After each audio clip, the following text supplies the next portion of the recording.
Hello, hello, hello, everyone. Good morning, good afternoon, good evening, Flight Simmers. This is Flight Instructor 95. Happy Sunday, everyone. I hope you're all doing well.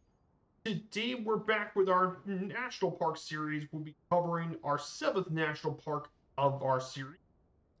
Today, we'll be in Colorado today. We're in Pagosa Springs, and we're here to cover Mesa Verde National Park, located in southwest Colorado.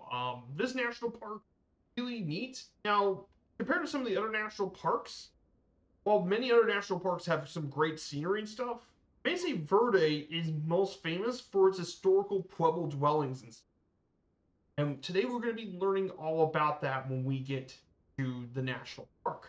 We'll learn plenty about the history of not only the structures, but the people that live in Mesa Verde National Park and the scenery that surrounds all around it. And this is going to be a very scenic flight today. Before we get started, I do want to say hello to everyone in the chat, all the lurkers and stuff. Welcome on in, everyone. So here's our flight plan for this morning's flight.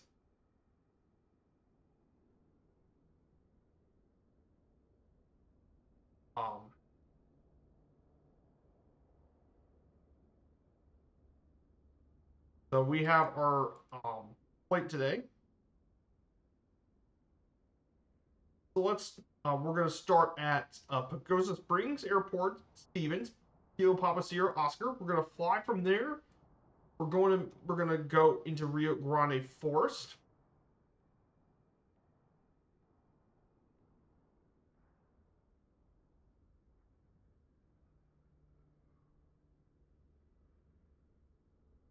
We're going to go over to Rio Grande Forest.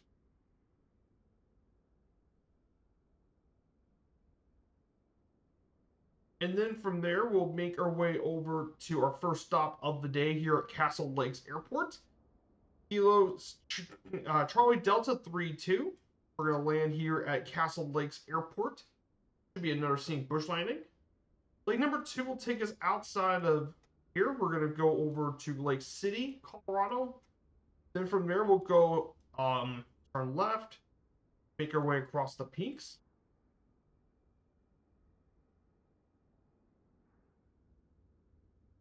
And then we'll go ahead and go by Ouray, a very well-known mining and skiing community, and we're going to head all the way down through Ironton and the $1 Million Highway and make our way over past Silverton, the famous railroad. And we'll make our second stop of the day at Charlie Delta 82 at Valair Airport. Then from there, we're going to head west and we'll visit Mesa Verde National Park. We'll fly around. We picked a couple landmarks, but the most important one here we're going to visit is Cliff Palace. Cliff Palace is the most famous landmark here of the national park. But we'll visit a few other really scenic areas. There's some landings here and there. And then we'll eventually stop at Cortez Municipal Airport. Kilo Charlie Echo Zulu. That is going to be a very scenic flight. And we're going to have some high altitude stuff here this morning. We're taking the X Cup for this. I thought the X Cup would be just fine for today. Be a good plane.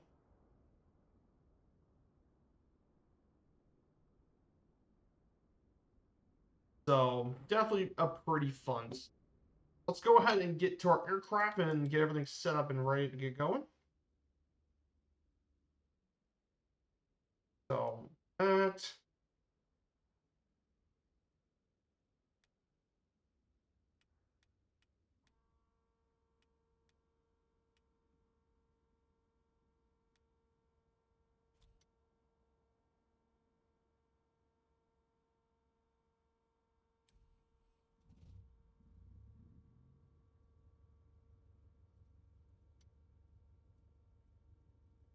So we're going to go ahead and take off here. We're going to mainly fly for our first leg.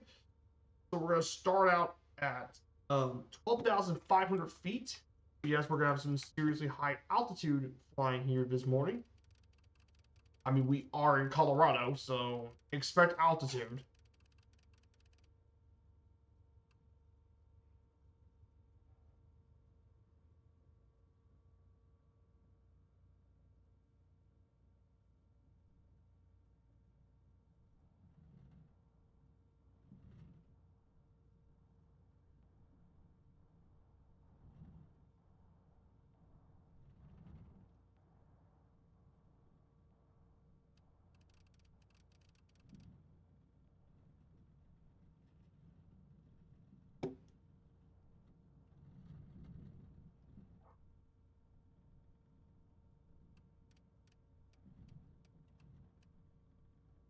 ahead, taxi to the back of the runway.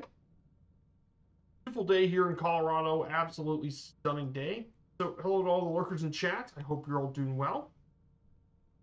So we'll start talking about once we get into the air for our national park, Mesa Verde. Really beautiful park. Plenty to talk about this national park. So here this morning. We're going to take off runway 19. So of course, if you guys weren't aware, on Friday we did our game day flight in Spain, the Basque Derby. It was between Real Sociedad and hosting Athletic Club for another round of the Basque Derby. Let's just say I think we ended up picking the right game for Friday, because on yesterday was the game, and it was an absolute nail biter. Sociedad took the win in a big upset, 3-2. It was close throughout the entire game. It was just back and forth. But in the end, Sociedad got the win thanks to a John Textegi game winner. That was enough to put Real Sociedad into victory for another huge win, but it was a very close battle in Spain's La Liga. It was definitely well worth it. Let's go ahead and take off here, and we're going to go ahead and prepare to take off. But yeah, I think we definitely picked the right game this Sunday.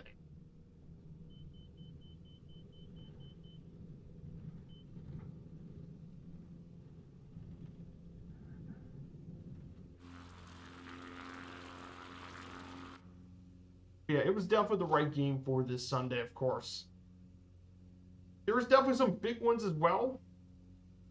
Could have done Georgia Tech, North Carolina State, but I just felt a rivalry matchup would probably be better.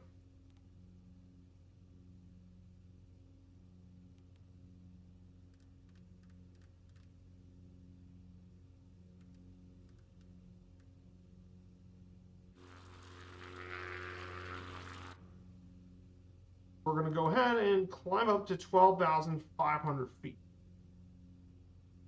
So, beautiful Colorado morning, of course.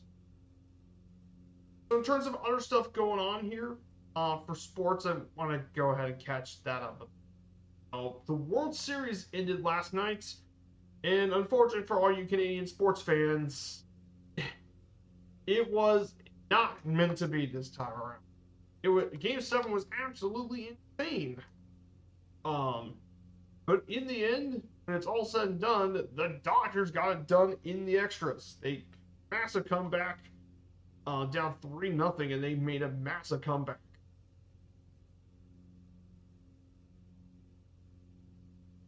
Dodgers win back-to-back World Series titles, which is pretty crazy.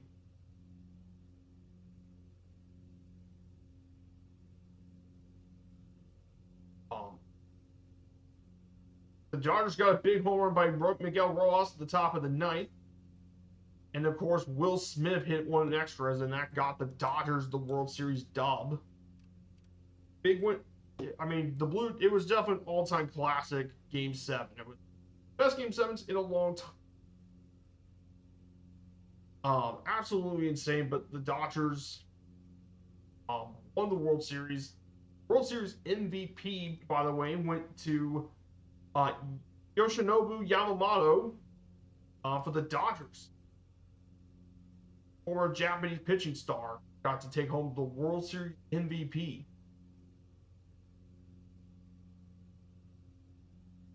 Big win for the Dodgers. It was they definitely earned it. As much as people hate them, they earned the title, and they rightfully did so.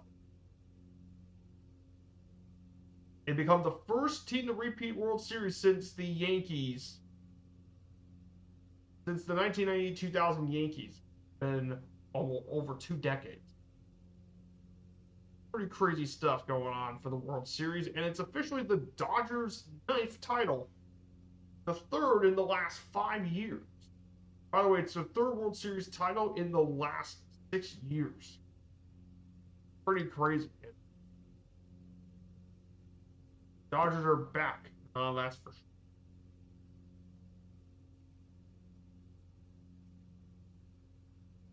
We have some amazing scenery this morning. Getting to Colorado, we're going to be visiting many of the beautiful here in this state.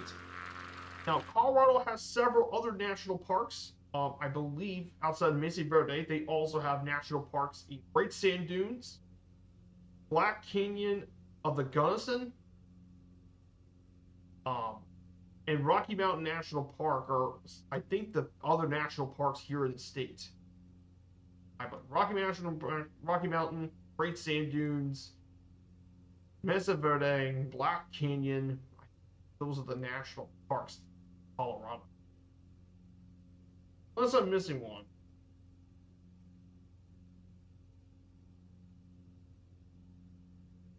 Yeah, it is the 4 national parks in Colorado are these 4.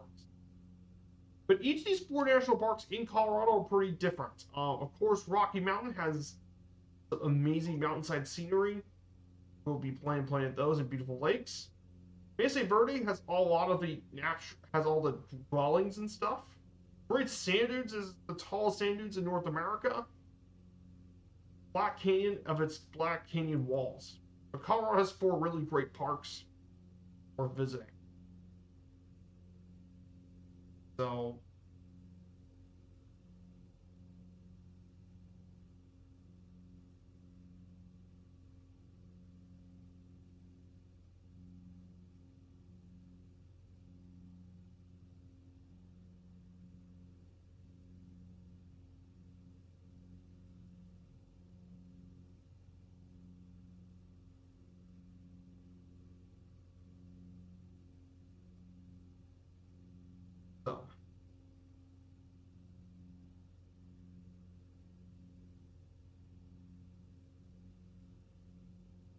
So we're going to go ahead and talk a little about Mesa Verde National Park. We're getting pretty close to our first leg.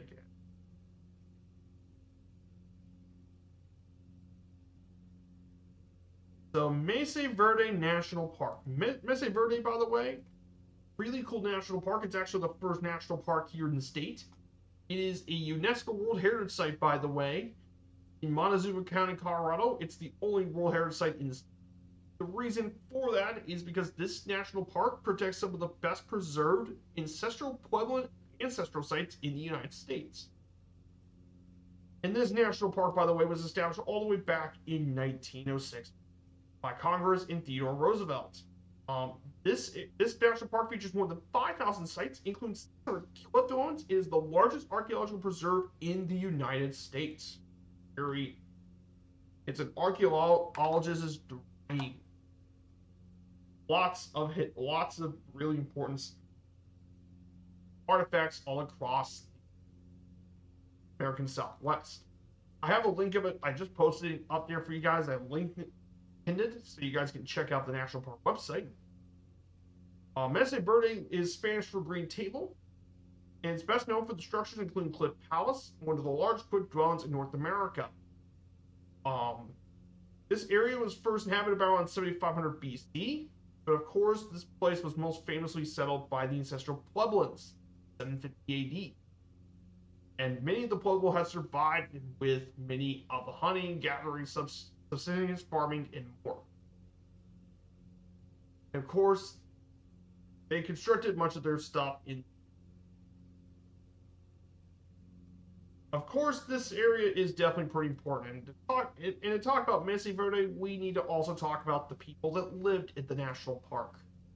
The first occupants of this region were the nomadic Paleo Indians that arrived here around 9,500 BC, following the big herds of big game and encamped near the rivers and streams, which many of them were dried up as the glaciers headed north. The earliest of them were the Clovis culture and Folsom tradition, defined largely how they fashioned the projectile points. Though they left evidence throughout the region, there was little indication they lived in this region. After 9600 BC, the area's environment grew warmer and drier, and it brought to central Mesa Verde pine forests, and animals thrived in them. And more paleo-inhabited Indians inhabited the Mesa in increasing numbers around 7500 BC, though not many know if they were either seasonal occupants or year-round residents. Then at 6000 BC marks the beginning of the Archaic period in North America. Archaeologists differ where to the origin, but they inhabited a lot of this area locally and influenced a lot of this area by contact, trade, and intermarriage with immigrants. And the people that lived in this area mainly used the atlatl, which is a really neat little medieval weapon. It basically is like an arrow thing. It's attached to a thing. You throw it, and it throws it forward. They also used a lot of lots of different plants and animals in the Paleo Indians. By the late Archaic period, more people were living in semi-permanent rock structures that preserved perishable goods like baskets, sandals, and mats, as well as making toy figurines that resembled sheep or deer. The late period was also known by trading exotic materials, obsidian and turquoise. You can even find marine shells from the Pacific coast all the way here too, ironically. Pretty unusual, but pretty cool stuff. The big thing that changed was the introduction of the ore to the region in 1000 BC, and the trend away from nomadism to the permanent pit house settlements. The archaic Puebloan transformed into what is now the basket maker, mainly with their forging and farming skills, used the atlatl in the creation of finely woven kits. Of course, by 500 AD as well, and in 750 marks the end of the basket maker age, in the beginning of the Pueblo area, and that is where this national park is most famous for, is for the ancestral Pueblans. Where the park became most well known, the first Pueblos came around Mesa Verde sometime after 650. By 850, more than half of them lived among them. As local populations grew, Pueblos had a bit of a difficult time surviving on hunting, foraging, and guarding, which made them increasingly reliant on domesticated corn. Because obviously, with this being pretty remote, pretty warm, and that, they're definitely have a hard time with the population. This shift between semi-nomadism to sedentary life changed Pueblo society forever, and within a generation, the number of households in the settlements grew.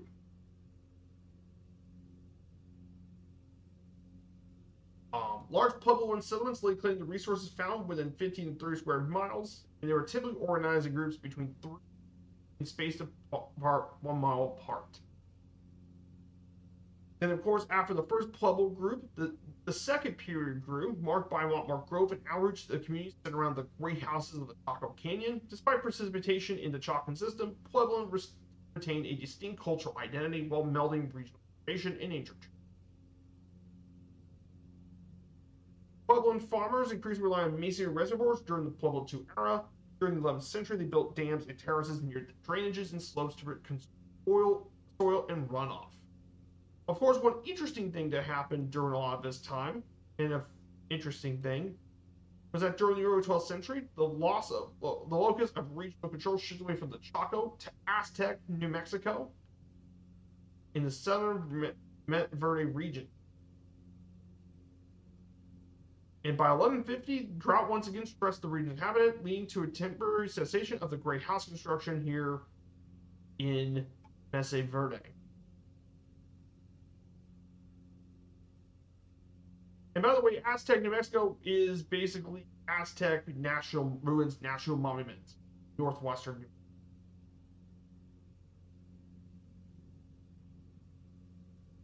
And then a severe drought season from 1130 to 1180 led to a lot of the rapid depopulation of much of the basin, and as the Chaco system collapsed, people increasingly migrated into Mesa Verde, causing a lot more population growth and created the larger settlements, which reduced mobility for the Puebloan who had past frequently relocated their dwellings as an agricultural strategy. Of course, in order to dedicate those larger populations, they became more of their labor to farming.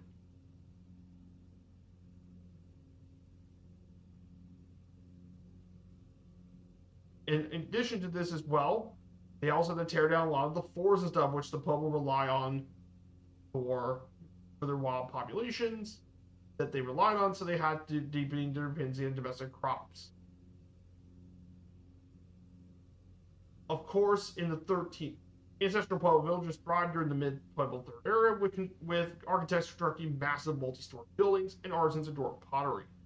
The 13th century saw 69 years of below average rainfall, and after 1270, the area suffered from especially cold temperatures, causing the last inhabitants of the Mesa to leave around 1285. That covers the last of the ancestral Pueblo peoples here in Mesa Verde Park. Yes, it's very important we talk about that originally lived here for all years. So that pretty much covers it. So we're going to go ahead and cover more of our flying here. Beautiful scenery out here today in Colorado. Absolutely stunning here at Mesa Verde.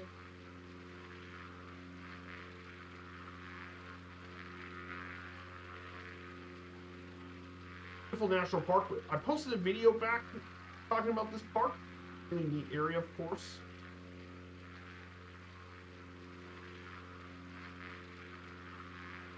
Ah, no!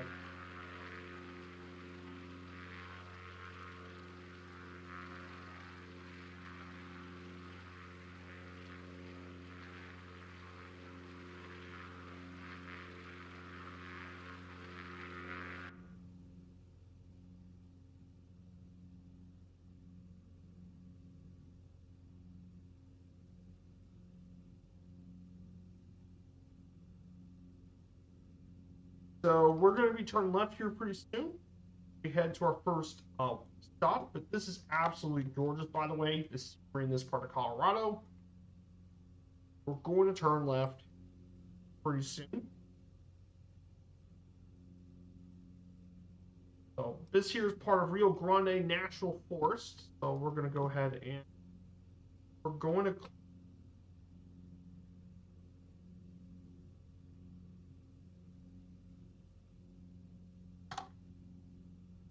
climb up to 14,000 feet.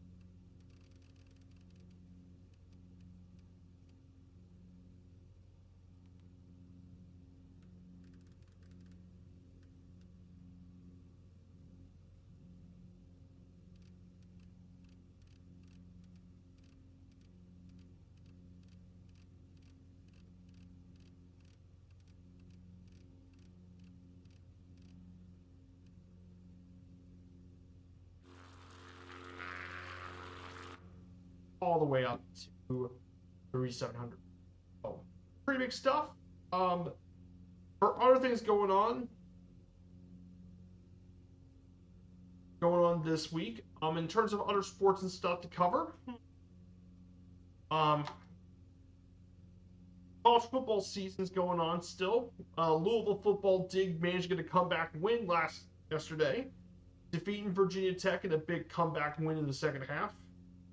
Down 16-7 in the second half, and we scored 21 unanswered points to get a good win over Virginia Tech for Louisville. Nice win for the Cards. Can help us out more.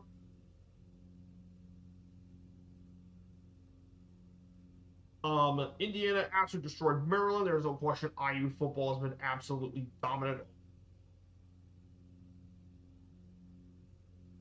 Georgia Tech did fall to NC State. Tough loss for the Yellow Jackets. Very tough loss. So, next week's big college game, of course, next week. College game day is going to be at Texas Tech, so this should be good. BYU Texas Tech. So, that should definitely be pretty fun.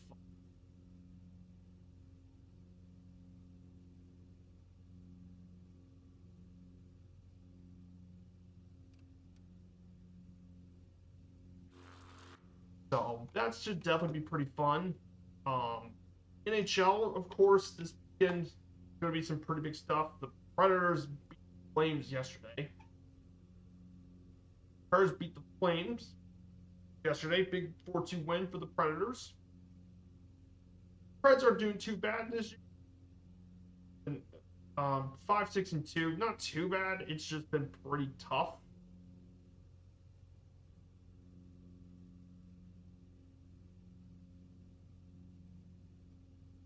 So definitely a pretty big thing going on. Um, Premier League, of course.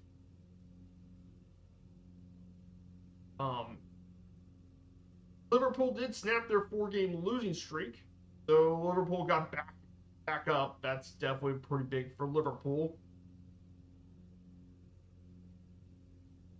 Significantly, but the rest of the matches this today, of course, West Ham are beating Newcastle. That would be a pretty big upset for the Hammers.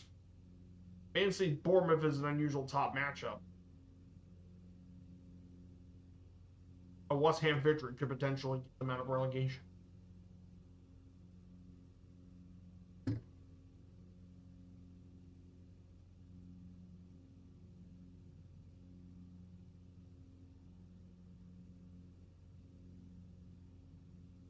So, pretty big stuff.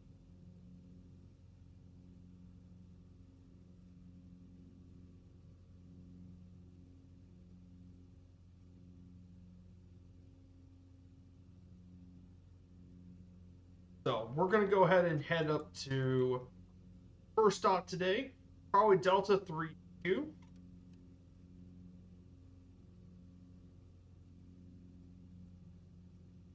So our first leg's going to come up pretty soon. So definitely some pretty big stuff going on as well. If you guys don't know about our next game day flight, we'll actually be heading to South America. We'll do Boca Juniors versus River Plate. Boca versus River, aka the Super Classico, is the biggest rivalry in not just Argentina. Some people consider this to be the biggest derby in the world, and one of the single biggest game in world football. Just a brief thing over this rivalry, of course. 265 total meetings between the two clubs. Boca Juniors has the most wins in the series. 92 wins. River Plate 88 wins in the series. And both these clubs have had some legendary players over the years in this derby.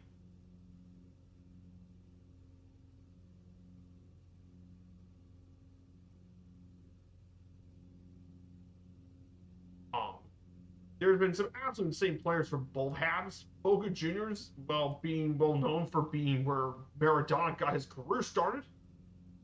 Boca Juniors has several legendary players, most notably, this was the club where Diego Maradona got his career. The legendary Maradona himself got his start. Diego Maradona got his start at Boca. And River Plate, one of their most well-known players, include that of Alfredo Di Stefano, Jose Moreno, Manuel Moreno, and Adolfo Pedernera, El Maestro. So many legendary players, legendary managers of both sides. And like I said, it'd be fun to talk about a rivalry outside of Europe.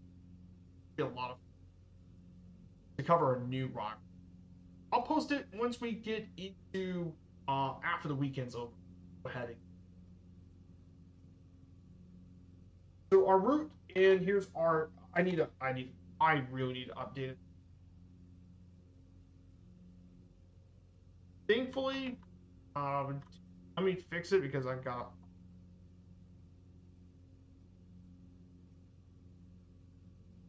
woke up a little late this morning, so if I got to it, I'm sorry.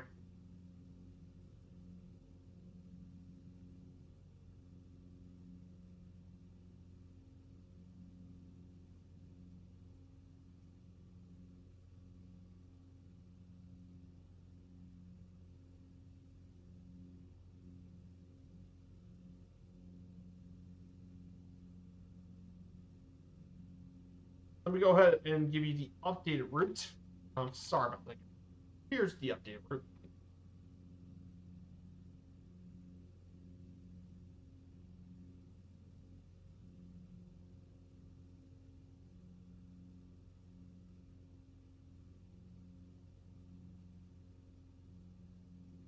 Oh, I didn't know the CFL was going on.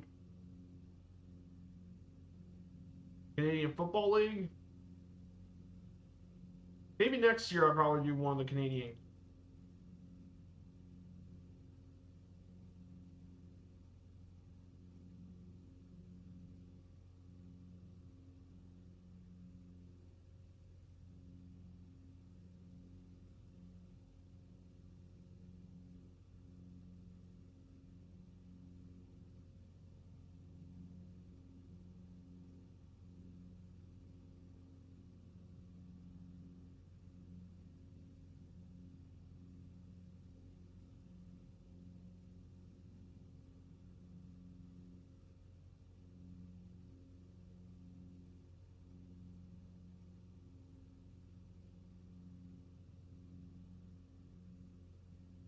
Definitely pretty cool stuff going on, of course.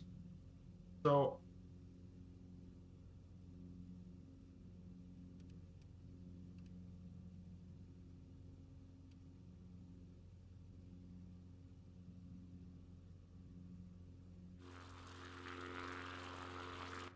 we're getting very close to our first stop. We don't have to wait. We're going to land CD32. Oh, Delta, this should be a beautiful bush landing. We'll be right next to beautiful mountains here.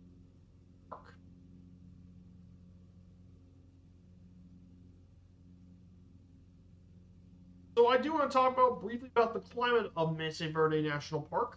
So in terms of climate and stuff, Mesa Verde National Park is a dry summer humid climate. The region's precipitation is bimodal, meaning agriculture is sustained by both snowfall during winter and autumn and rainfall during spring and summer. Water for farming and consumption was provided by summer rains, winter snowfall, and steep springs near the villages. At 7,000 feet, the middle Mesa areas were typically 10 degrees Fahrenheit cooler than at the Mesa top, which reduced the amount of water needed for farming. Cliff dwellings were built to take advantage of solar energy. Angles of the sun and winter warmed the masonry of the cliff dwellings, and warm breezes blew from the valley.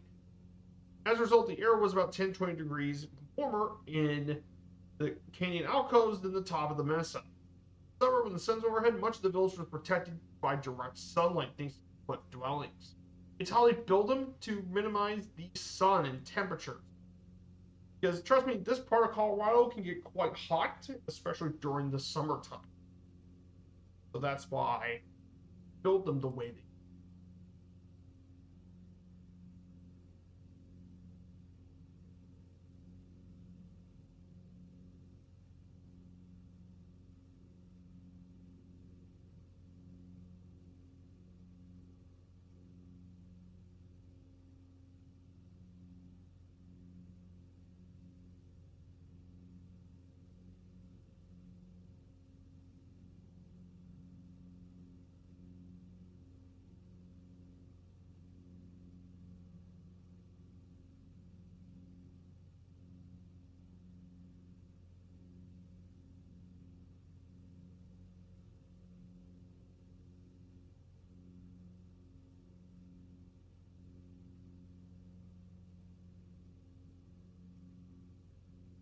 So we're going to go ahead and get ready for the landing soon. So one of the more interesting things I do want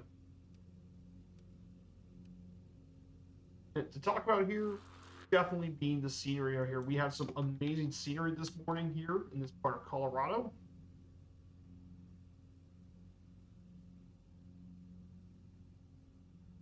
Got some great vistas here today. I want to make our landing pretty. So our next national park next Sunday will be our next national park of this. Our next park is going to be probably one of the most beautiful parks in the country, and I'm very looking forward to this one. Glacier National Park will be the next one of this series, our 8th national park. Glacier, you guys are gonna love it. If you guys don't know about Glacier National Park, it's in Montana. It's absolutely gorgeous. This park has some amazing, beautiful scenery.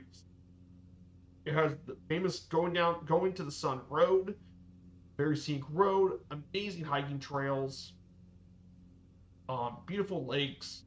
I don't think there are many parks as beautiful as Glacier. So we're going to check that out. So very well looking forward to that national park. So looking forward to that coming soon. I'll post the information to you guys once we get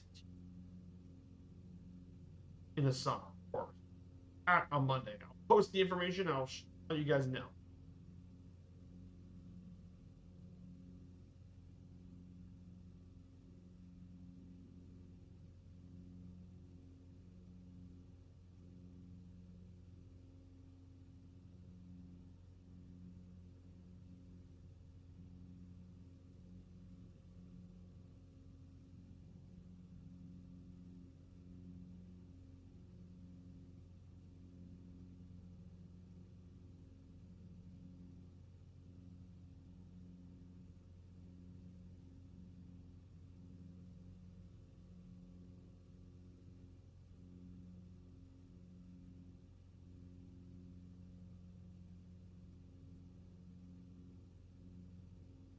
So pretty important stuff as well.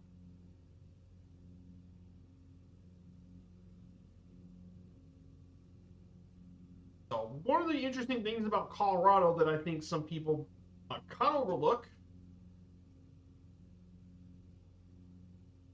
is we cover Colorado back in our 50 state series, but it's actually the U.S.'s 8th largest state by area. It's the 21st most populous state.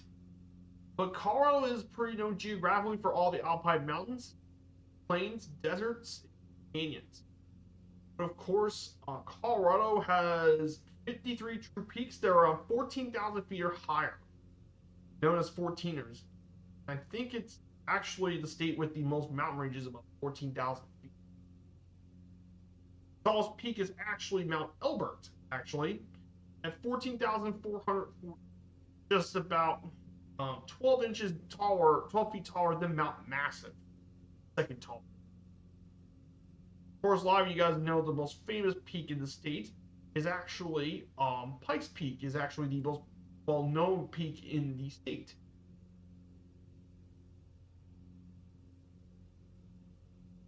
Because Pike Peak is very popular nowadays. A lot of people like to dive on it, get to the top of the peak and all that. Definitely gorgeous. We definitely flew over it during our time.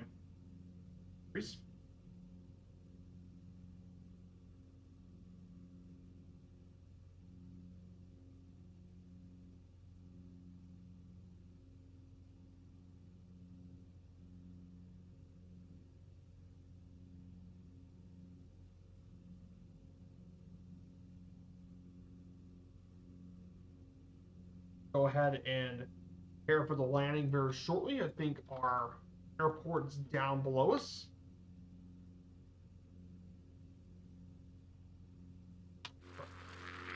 It's been absolutely gorgeous. And yes, we already got snow here too.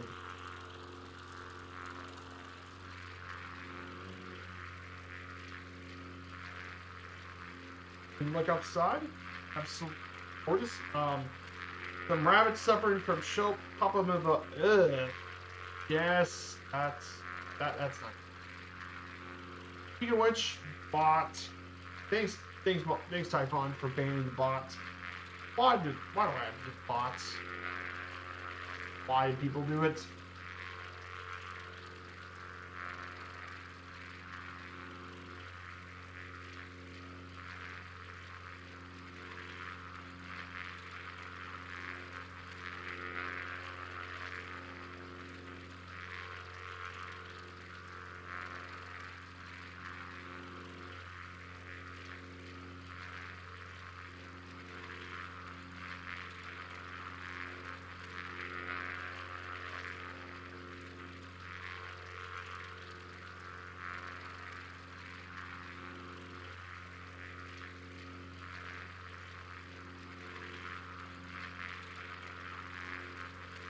So we're gonna go ahead and get ready for flight.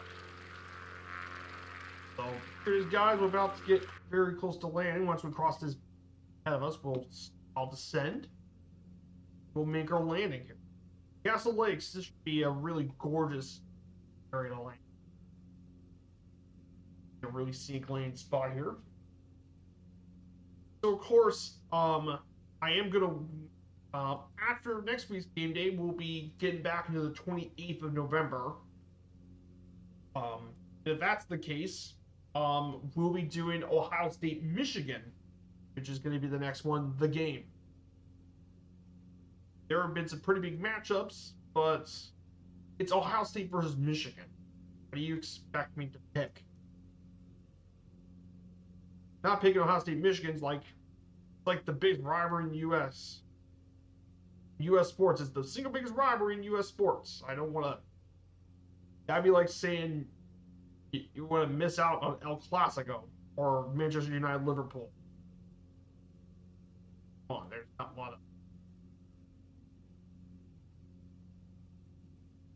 of. And autopilot. I'm gonna slowly start this.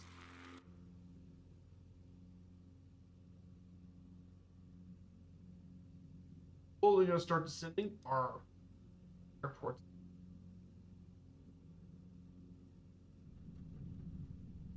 This.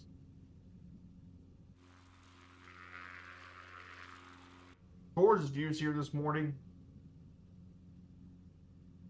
Go ahead and make our first.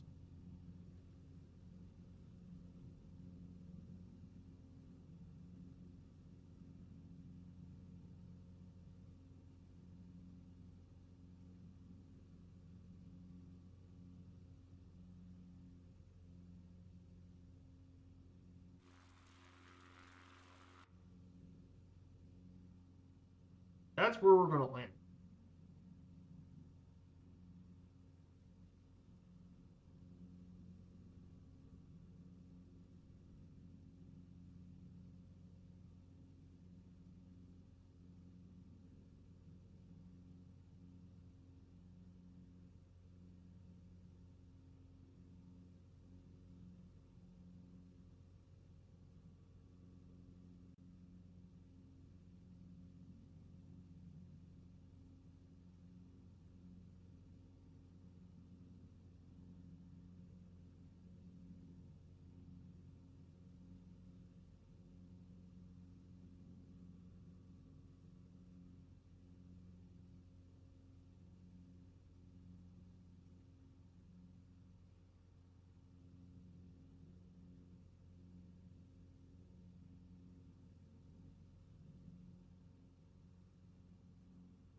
Go ahead and turn.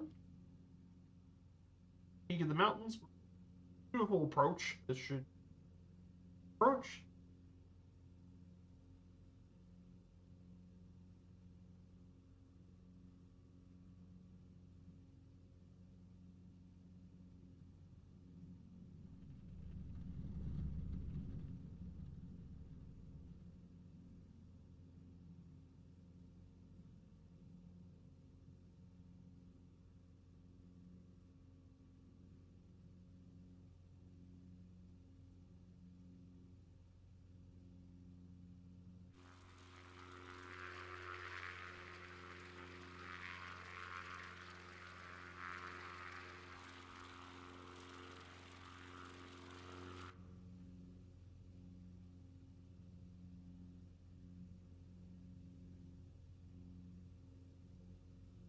Guys, landing number one.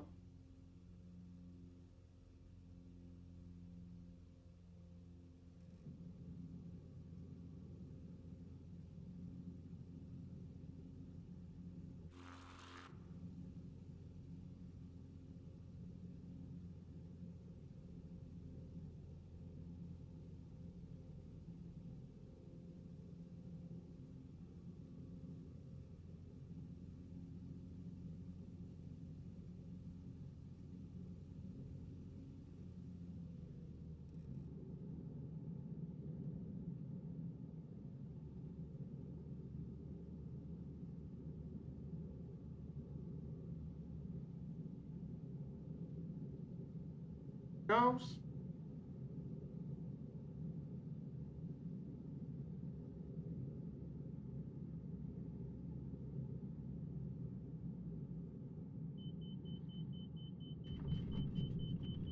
Oh, really good landing. Oh, no.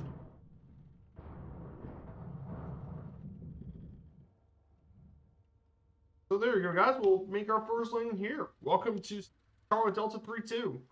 Beautiful landing approach. Yeah, I picked this one. I thought it'd be a pretty scenic approach. Colorado mountains, of course.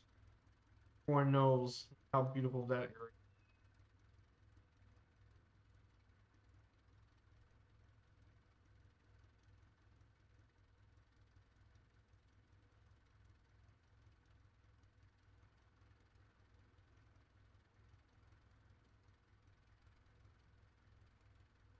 So we'll wait here for just about a minute or two to get. Hey, Bomber, good to see you. Hello. I hope you're doing well, Bomber. We're gonna go ahead and talk about.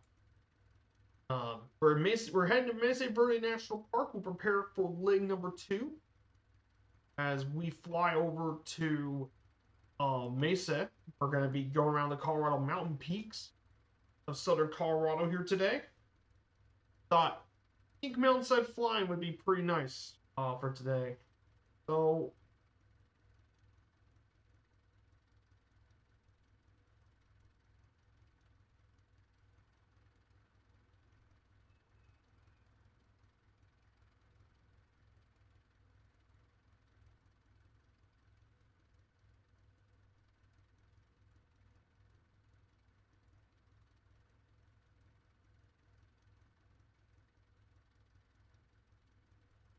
we're going to go ahead and get ready for the leg. We're going to go ahead and get over to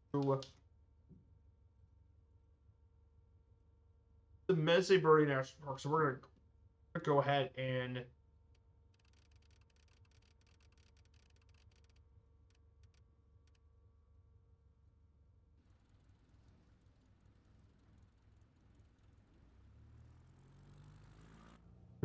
take off here. We're going to go into Mesa Verde National Park. Good.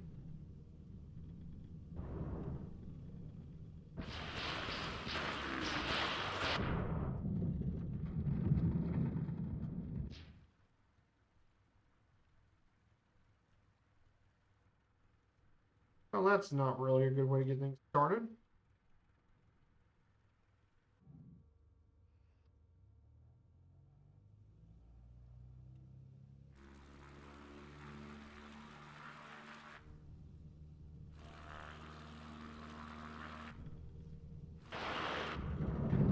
Why was this here?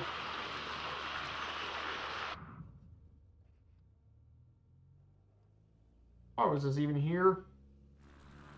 Yeah, there was a road in there.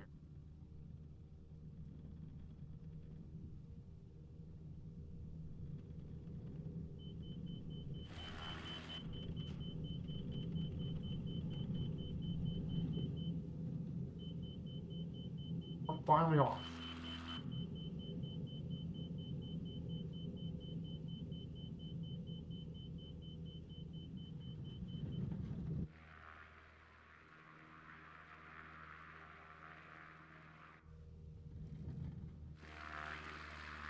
Ouch.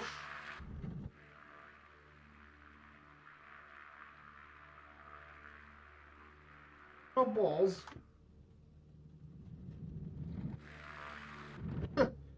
Thankfully, I have no layer rate monitor on, so... Oh, man.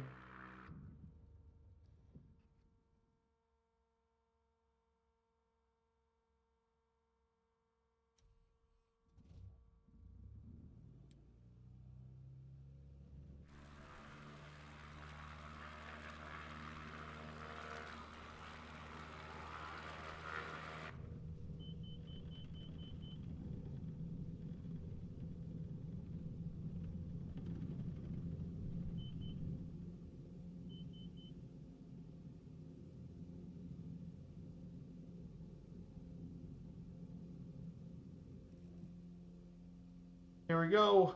Yeah, not like this, I know. Oh, man.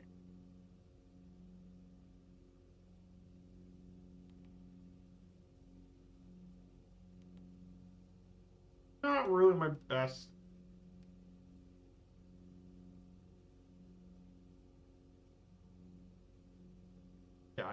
Pretty sad. But we're going to go ahead and climb back up to 4,000.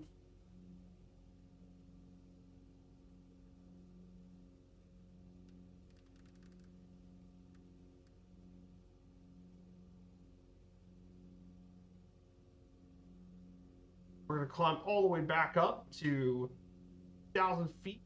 We're going to get back to our leg, of course.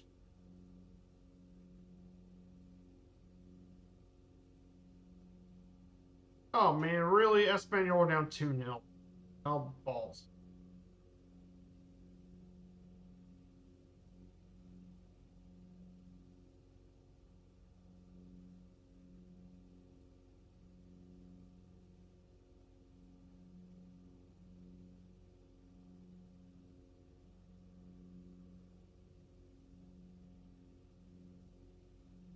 Mm,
so, but yeah, we're getting into Lake City, so we're going to climb up a bit.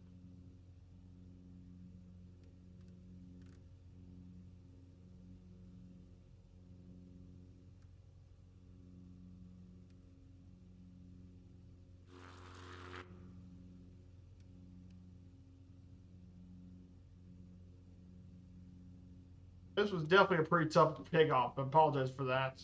Pretty tough to take. Once we get to 14,000 feet, we can basically go. I guess we could stop at 13,000.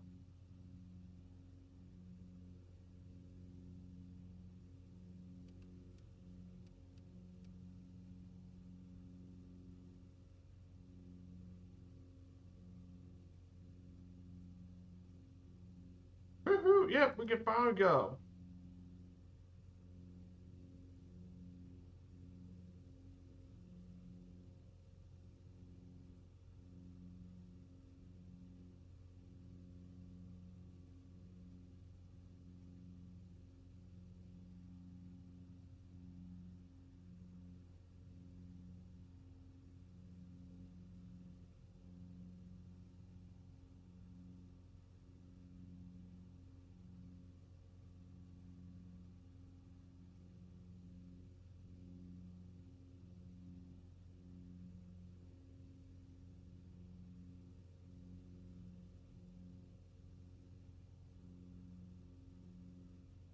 We're gonna get up to once we do. We're gonna talk about the next thing about Mesa Verde. The next thing I want to talk about is the anthropogenic ecology and geography of this park. So the anthropogenic ecology refers to the human impact on animals and plants and ecosystems. Um, this is important with this park particularly because there's a shift from medium large game um, from deer, bighorn sheep animals, smaller ones like rabbits and turkey during the mid 10th to 13th centuries. And it might indicate that prevalence of subsistence hunting has dramatically altered the faunal populations in the Mesa. Analysis of pack rat midden indicates that with the exception of invasive species like tumbleweed and clover, the flora and fauna have remained relatively consistent over the past 4,000 years.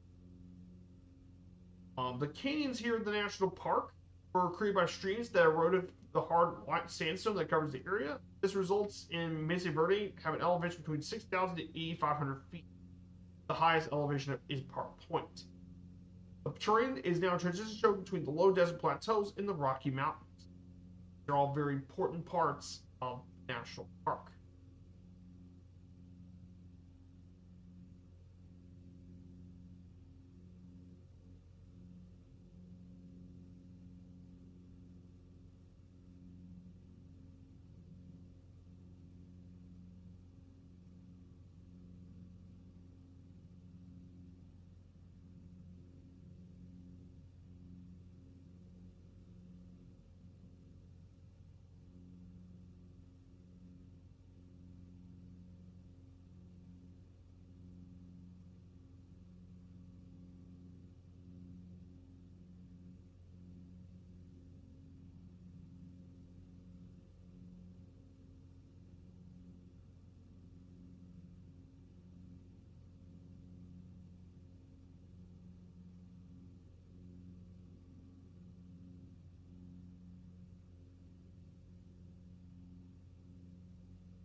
That's pretty important when we talk about this national park. So we're officially going to turn left here pretty soon as we get through Lake City, Colorado. A lot of this is covered by the Mesa and stuff. Once we get near to waypoint 2, we're going to turn left.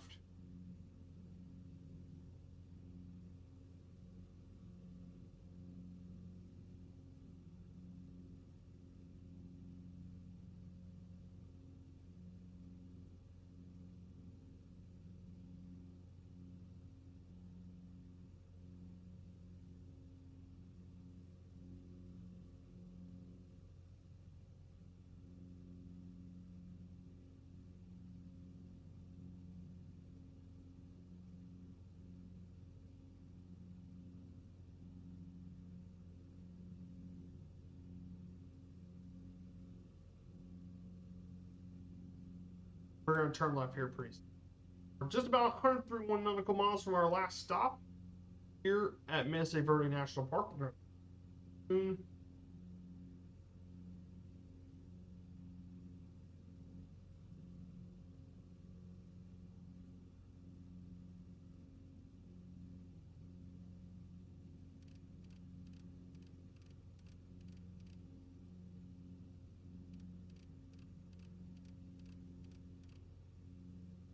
turn left here. We're going to cut a little bit of our corner to our left so we can. By the way, we're in November now, so that's why the scene looks a bit snowy.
So our next thing to talk about here in the national park is a bit of the park's geology. One thing that Mesa Verde definitely is pretty well known for is its geological importance.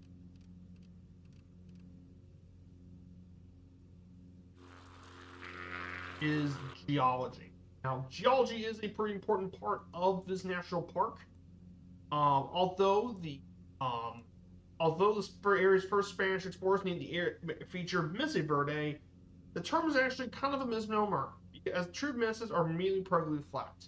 But because Mesa Verde is slanted to the south, the proper geological term for this national park is Suesta, not Mesa. Suesta basically is a hill, a ridge with gentle slope on one side and steep slope on the other.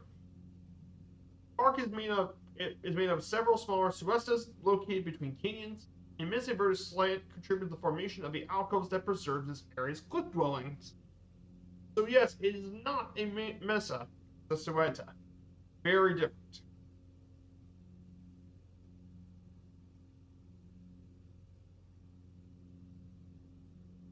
So do not get them. In the late Cretaceous period, the Manco Shale that makes up a lot of this stuff was deposited on top of the Dakota Sandstone, which is the rock formation that can be found under much of the state of Colorado. And the beds of the Manco Shale are fine grained sandstones, mudstones, and shales, which accumulate in the deep water of the Cretaceous Sea. It has a high clay content, which causes it to expand when wet slightly to the line of the terrain. You can find a lot of these stuff in the park that reflects the changes. Point Lookout Sandstone, which is Point Lookout feature of the park, as well as the Minifee Formation, the middle one, which contains a lot of carbonaceous shales, siltstones, and sandstones. And the youngest rock layer, the Cliff House Sandstone, is the youngest, formed around the Cretaceous, with high sand content for the dunes, and as a result, it gets the characteristic yellow tint found in the canyon face. Very important stuff to keep in mind here at the national park.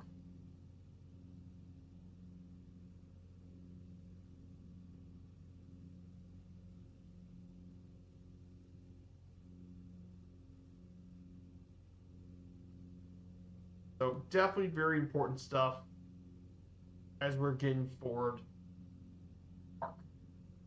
So that is a bit of the geology here of Mesa Verde National Park.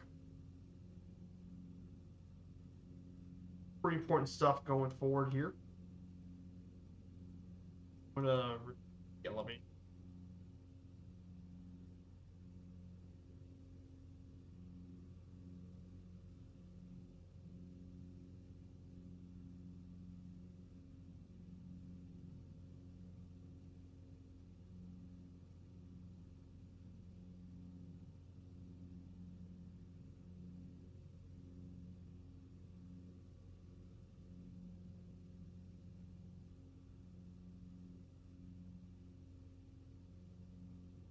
We're going to mainly get in our way. We're going to actually go down elevation.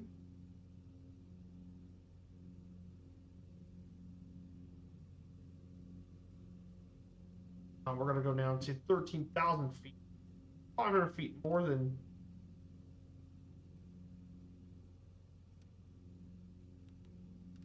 500 feet. So we're mainly going to follow the $1 Million Highway. We're going to follow it down to. We'll fly around the mountain valley. That's what we're going to be doing. And fly around this beautiful area. Now, the $1 Million Highway, if you guys aren't aware about it, is located in Colorado. They call it that because it costed a fortune to build. It was built on top of a treasure trove, or it was because spectacular but dangerous. But the $1 Million Highway offers some breathtaking valley, mountain, and gorge views, and this is why we're going to be doing this flying here. We're going to see some absolutely gorgeous views. That's why we're going to send down in lower elevations. Head and turn left. 115 degrees. We're going to go 215 degrees heading. We're already getting some absolutely stunning mountain views for Colorado. Again, this state is gorgeous. I love Colorado. It's an amazing area to use in to fly.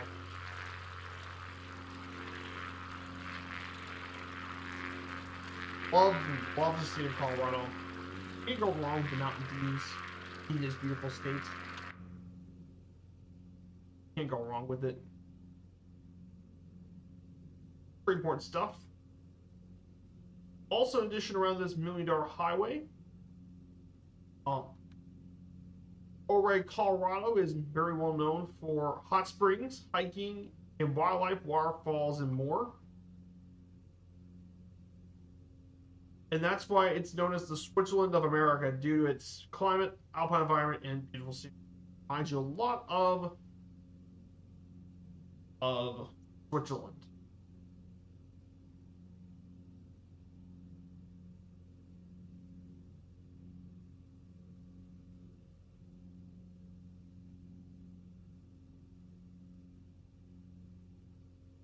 But of course, the big part of course, we're going to head also to Silverton, which is a beautiful town. But of course, Silverton is most well known for its scenic railroad, and maybe one of the most scenic railroads in the United States, the Durango and Silverton Railroad. It was been operated since 1981, a very scenic railway.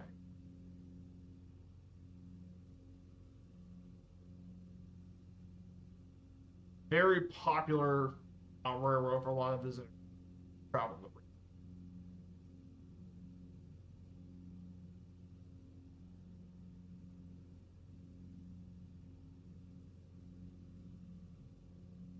Hey, Captain Seppi, long time no see, Seppi. It's been a while since I've seen you on my channel, Seppi. I hope you're doing well. Let me give this old legend a shout out, an OG supporter of the channel, true OG. I'm glad you're doing well, Seppi. I know you've had a lot of issues. No wonder I haven't seen you stream in a long time. You had a lot of stuff going on, but great to have you back, Seppi. If you don't know Captain Seppi, OG, he's done a lot of flights and stuff. He did an entire around the world with celestial navigation. That was really epic. Or even Ali did it. He was the one who did it. And Seppi has done many great streams. He currently streams Elite Dangerous, Truck Sim. I hope maybe he returns back to Flight Sim, but definitely check out his channel. Great friend of the channel. Thank you so much, Seppi. You're more than welcome, my dude. It's good to see an OG back in the channel. It's great to have you back.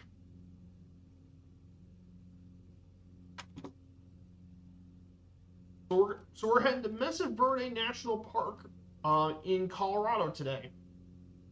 A very historic national park in southern Colorado. Lots of ancestral Pueblo dwellings here at the park. We're mainly heading down. We're mainly heading our way through the $1 Million Highway in Colorado. We're going to mainly head down there. We're going to head on that way to our next stop near Durango. So, should be a gorgeous stop.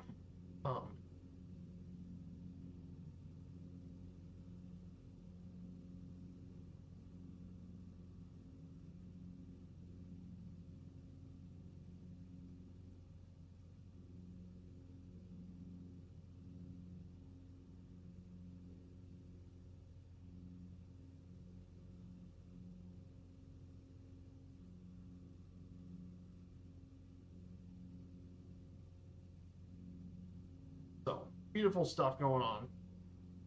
Oh, nice! You'll be back soon. That's fantastic to hear. Hope you can get. I hope you can get your way back.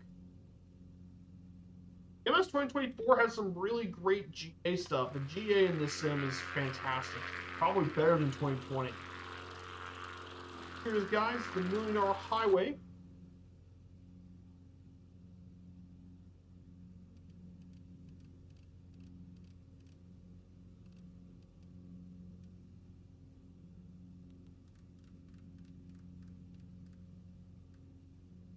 Here it is, guys. This is Ouray.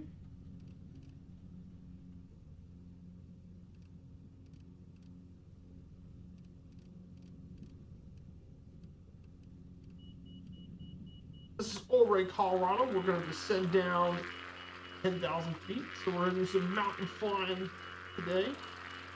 Absolutely gorgeous scenery. We should get to some triple flying here. Big part of Colorado.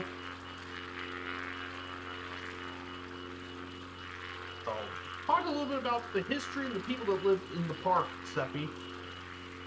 So this area has been inhabited by people since 9600 BC. But the most famous people that lived here were the ancestral Pueblos, who were the most famous of the park.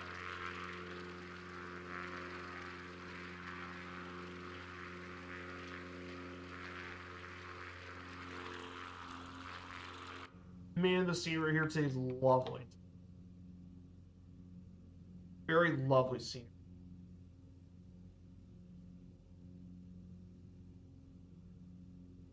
So of course, once we get through Silverton, we're going to turn right here.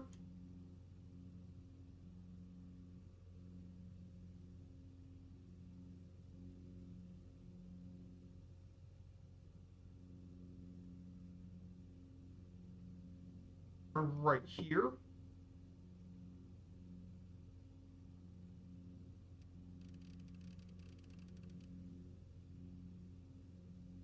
So I know a lot of you guys thinking about Mesa Verde and wondered, how did they manage to even rediscover this area back to being a national park?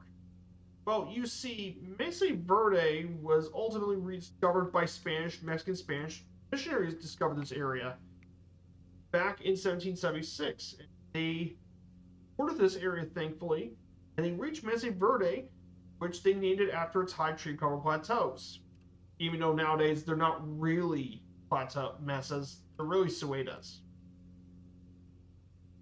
But they never got close enough to this area. Of course, this area was long inhabited by the indigenous, by the Ute peoples. And eventually, there was a treaty between them, and the U.S. government recognized Ute ownership of all Colorado land west of the Divide. However, after interest in the land, a new treaty was built in 1873 that left with a strip of land southwest Colorado, and most of that strip is where Mesa Verde ended up being. The Ute found sanctuary here in the Mesa Verde. Believing that the ancient cliff dwellings were ancient ancestral sites, they did not leave the dwellings. Of course, occasional trappers and prospectors visited, one of those being John Moss in 1873. In the following year, led eminent photographer William Henry Jackson to the Montrose Canyon, and from there he photographed and publicized a typical stone cliff dwelling, bringing geologists here and multiple surveys over the years. And one of those people finding the quest here were Virginia McClurg, journalist for the New York Daily Graphic. She wanted to find some settlements and visit the areas in 1882 and 1885. And they inspired her to protect the dwellings and artifacts, which is really important. Very important stuff going on. But one very important family made their way here as well. And that's a cattle ranchers known as the Weatherhills, and they befriended members of the Ute tribe near Mancos, and with their approval, they were able to bring cattle into the warmer plateaus of the reservation during wintertime. And eventually, the Weatherhills rediscovered Cliff Palace, the most famous set of ruins in the park. They were the ones who ultimately rediscovered Cliff Palace in 1888, after spotting them from the top of Mesa Verde, and he gave the ruin its present name. Him, family, friends explored the ruins and gathered artifacts, some of which they sold later to the Historical Society in Colorado, and much of it they kept. And of course, there was another one too. Gustav Nordenskjöld also visited here as well, and he was a mineralogist as well. He took many of those artifacts that he found to Switzerland, and over to Sweden, and later to Finland. So, yeah, multiple people have actually discovered this area as a national park.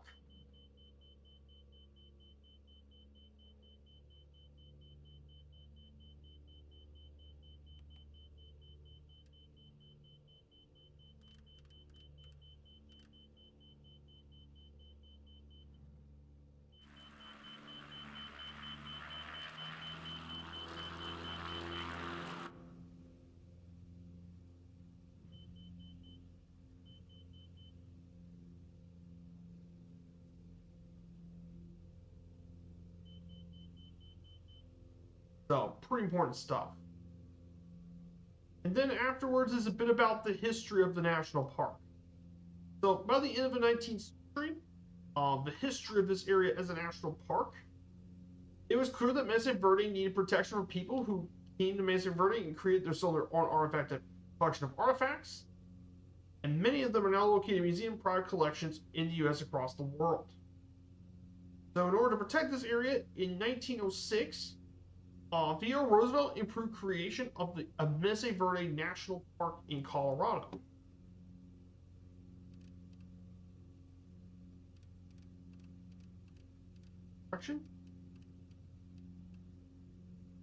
And created Mesa Verde National Park under the Federal Antiquities Act of 1906. Preserved the works of man. It's the first national park to preserve the works of cultural significance. Of course, there have been multiple excavations around this area between 1908 to 1922. Many of the ruins were stabilized, and of course, many of these areas were protected. But one interesting controversy would still be arise with Mesa Verde, and that is with the local indigenous tribes, most notably the Utes, have a lot of conflict. There have been conflicts over this that is still going on even today. And it's still even happening before the park was established, but it's still going on a bit over the years. So yes, that is still something going on. And during the years 1996 to 2003, the park suffered from several wildfires all across. But that's just briefly about the history of Mesa Verde. So we're now going to continue on.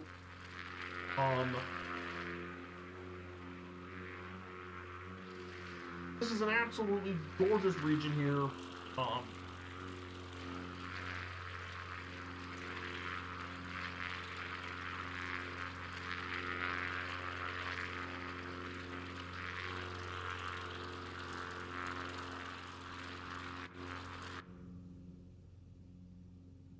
This definitely looks pretty here. But I'm keeping November because that is the time of year, and we're going to turn right left here soon.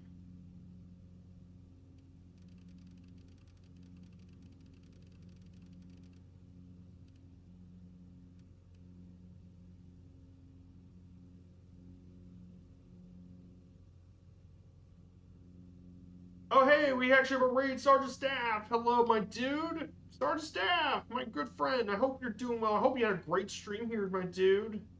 So, we're flying in Colorado today. We're in southern Colorado. We're right around the southwest portion of the state. We're flying to Mesa Verde National Park today. We're following the $1 Million Highway, the beautiful state.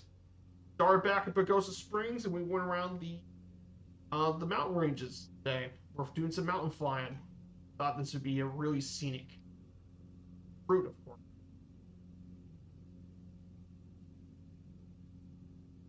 Yeah, multiple. And by the way, these peaks over here, a lot of these are over 4,000 feet. They call them the 14ers here in this beautiful. Sergeant Staff, I hope you had a great stream, my dude, and had a great time. Good to see you, Akeda. Each Paradox, all great people here today. Hope you're all doing well, of course.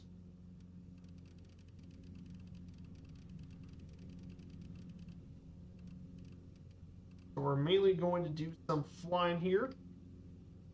Oh, here it is. National Park. Silverton's where the Durango Railroad is at. Railroad, one of the most scenic ones in the country. I mean, you can't go wrong with mountains. So I also, if you also look at the top of your chat, this is Mesa Verde National Park link. Click it and learn more about the national park. Ah, nice, a shipwreck flight. You're back into it again. Good. Good to hear, Sergeant Staff. It should be really nice this time. So we're going to go cover. But if you look at the national park website, you can look at things to do, different tours. Of course, the big one being the cliff dwellings. It's also a great stargazing park. And yes, there's even winter activities at the park. Snowshoeing and cross-country skiing are also very popular here as well. So, really really cool park.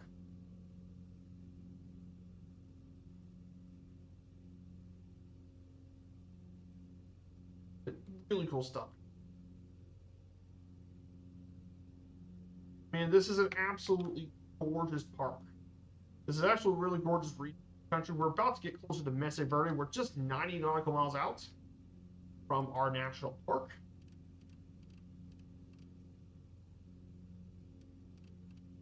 So we stream the National Park Series on Sundays, of course.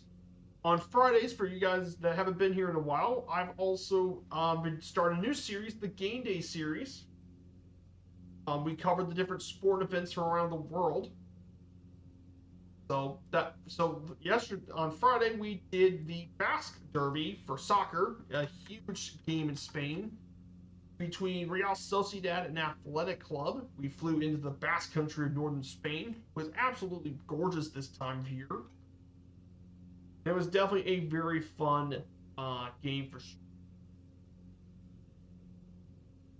It was definitely a lot of fun.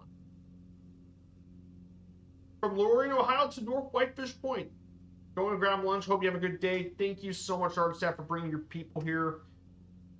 Thank you so much. Deeply appreciate it. We're getting very close to our second stop. So once we get past here, we'll descend to 11,000 feet and we'll make our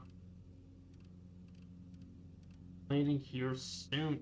So yeah, very important stuff. I'm very excited for next Sunday's National Park. It'll be the last stream until November 28th. And that is going to be Glacier National Park. And you guys are going to absolutely love Glacier. It's one of my favorite national parks. And Glacier for that stream is going to be a really fun one.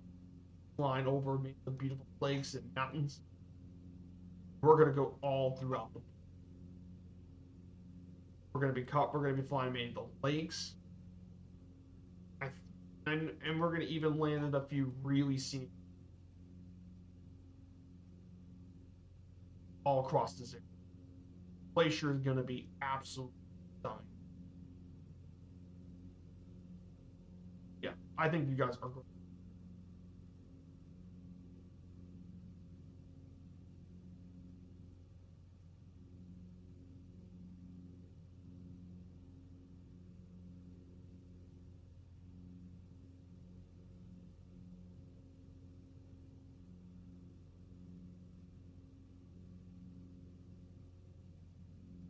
So,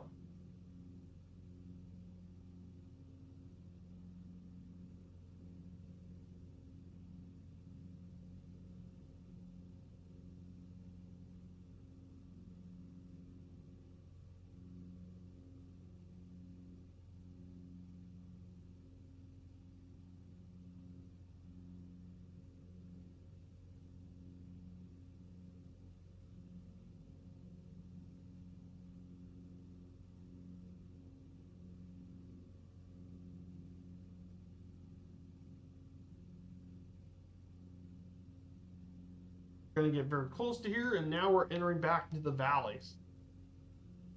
Here in this part of Colorado. So you guys want to join along with us, you guys are all more than welcome to join along, by the way. We're in the Southeast Asia server. Our nearest airport is technically Telluride, it says. But we're actually going to be landing very soon at Charlotte Delta 82. So if you guys want to catch up with me there. It'd be good if you guys catch me up there. So we can get ready for the lake.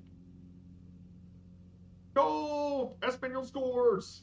Yes, I was keeping an eye on the RCD Espanol game. Yes, a goal! Espanol. Vamos.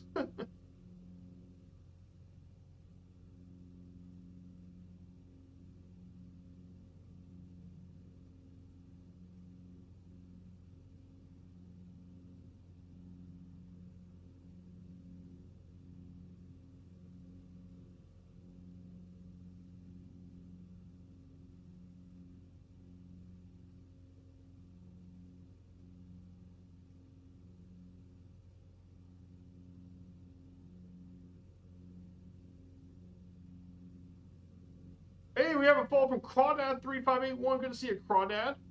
Thank you so much for the follow, my dude. We're doing our National Park series. Today we're covering Mesa Verde National Park. Southwest Colorado. I hope you're having a great day. If you don't know about Mesa Verde, everyone, Mesa Verde National Park is very famous for its ancestral Puebloan cliff dwellings. The first national park to cover for archaeological reasons. Very important park as well for it. Pretty old. It's actually the oldest national park in Colorado. So not the most visited park in the state, but Mesa Verde is still a really important one in the national park system. I'm going to go ahead and we're about to descend to 11,000 feet. But yes, the scenery looks absolutely amazing in this part of Colorado. It looks amazing. Now, of course, if you guys want me to rank about the Colorado national parks, in my honest opinion, I think the best national park in Colorado is Rocky Mountain National Park, which is another really great gem of a park. And then after that, I would say probably, I think, since I love my history and stuff, I think next national park is Mesa Verde, then the Black Canyon, the Gunnison, and finally Great Sand Dunes last. But Great Sand Dunes is a really unique park. And know where we're going to be landing in those sand dunes. Yes, I love the national park stuff. Love the parks. The United States has so many really great parks to visit.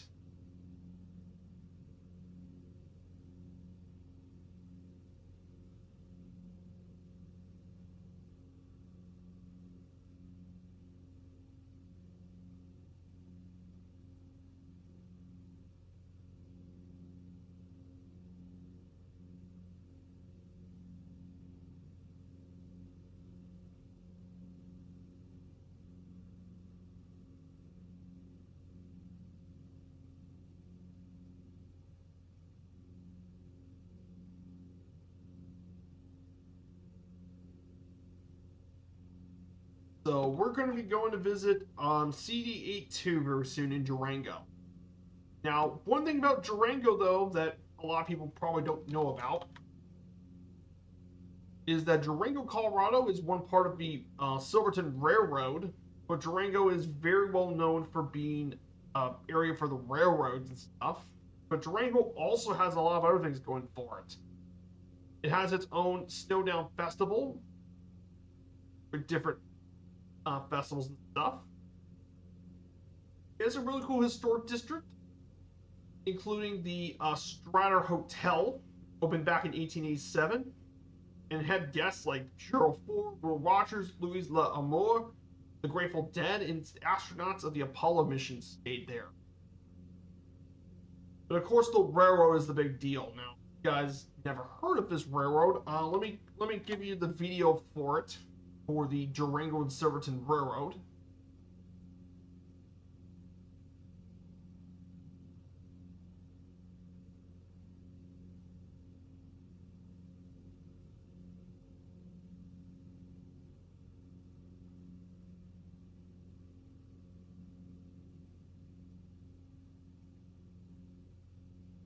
Let me go ahead and give you the video. You guys can actually see what this railroad's kind of like. Hey, good to see you, Crawdad. Oh, nice, Crawdad. You got to visit San Mamas? Oh, that's fantastic. Oh, that's awesome, my dude. It's San Mamas. That's fantastic. From what I've known, that is one of the best soccer football facilities in Europe. It's a really great place. Now, oh, nice, Real Madrid Athletic Club. Yes, that's also a pretty big rivalry too. It's those two also don't like each other too. But beautiful stadium though. You're very lucky. The only stadiums that I've visited in Europe so far is Chelsea Stamford Bridge. I got to do a tour of Stamford Bridge in Chelsea, West London. Really neat stadium, lots of rich history there at Chelsea. I also got to visit on-field in Liverpool. I didn't take a tour because of the concert stuff, but I got to visit the Cop, really cool area. And then finally, I also visited Goodison Park, which is home to my favorite English club, Everton, the Toffees.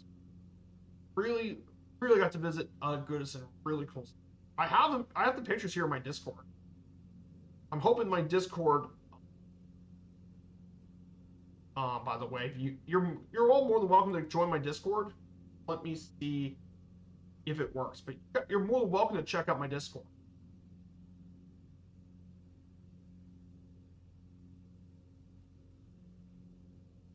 So if you guys want to know, I have my exclamation point Discord. But yes, here it is. But this is fantastic though, Crawdad. You're very lucky to see Real Madrid. Though I will be visiting a Spanish stadium when I get to Barcelona actually in April for one of my trips. I'm planning on visiting Camp Nou, which is home of FC Barcelona. And then finally, the RCDE Stadium, home of my favorite Spanish club, Real Club Deportivo Español de Barcelona. My favorite Spanish club. Yes, I like Español.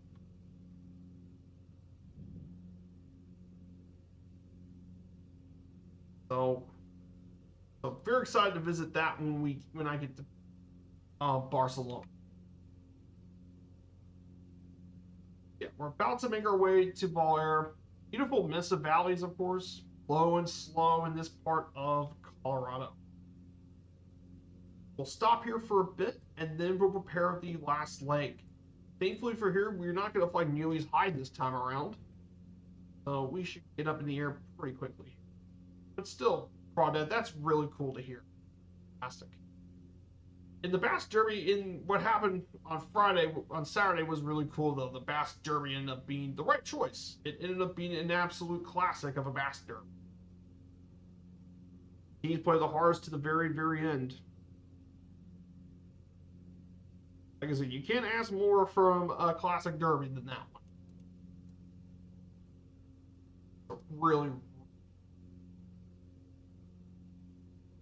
So we'll park here for a bit. You guys are all more than welcome to catch up on up if you guys want to.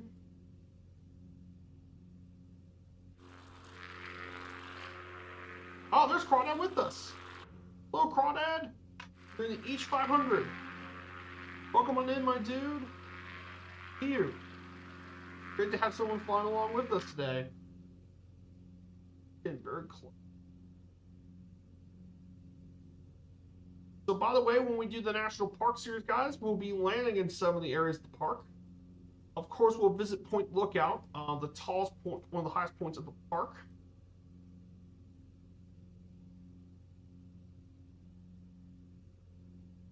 So, plenty of historic areas, of course.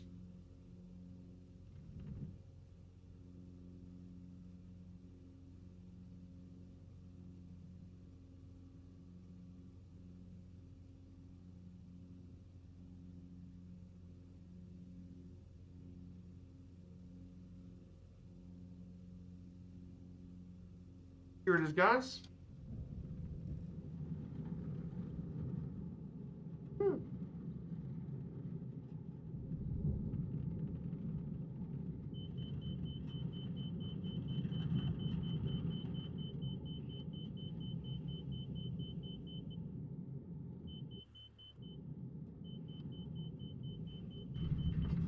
Not bad. Not a bad line. Not in. I don't like this thing going tangle dropping over. There we go, guys. Stop number 2. So that in our left tank. Now I'm going to switch over to the right tank for this next one. So here we are, guys. Welcome to stop number 2. Another really cool little GA strip right next to Colorado's Highways 550. So we'll stay here. Oh, nice. Oh, cool. You had a time in Bilbao. That's fantastic. We flew over Bilbao yesterday. Um, Actually, fantastic. Um, no, I have not gone to Wales yet. I had a trip early in June, a 12-day cruise in the United Kingdom and France. We did not go to Wales, sadly. So I would love to visit Wales. If we ever got back, if me and my family ever got back to the UK, I would love to visit Wales.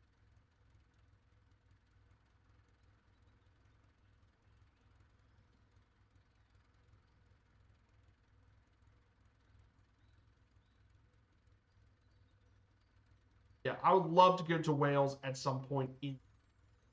Wales would be definitely top of my place in the United Kingdom is Wales. I would love to visit Wales. I think if I were to go to Wales, I think I would visit Snowdonia, of course. Cardiff and Snowdonia would probably be the top 2 places I've visited in Wales. Snowdonia is really pretty, gorgeous park, and of course Cardiff's a um, really cool city to visit. Cardiff would be check out. I was a pipeliner and worked all over. I guess so too. But no, we got to visit Bilbao yesterday on Friday for our stream. Really pretty city though. The Basque region in the northern Spain in general is just gorgeous. Northern Spain, got to visit Bilbao and San Sebastian. Really pretty cities in northern. Very lucky to visit those places too.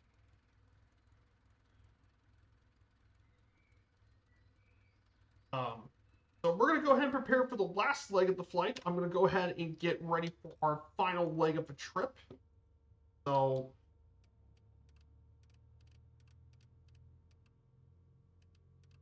and for this leg, we're only going to be flying 9,500 feet. Now, if you guys don't know about me, I've done a sports series in the past with baseball, so sports stuff is something I'm passionate with. But yeah, it's great to know about all this sort of stuff. Um, Crawdad. We drove from Paris and to Bilbao one time. Oh boy, that's quite a bit of a drive. Paris to Bilbao.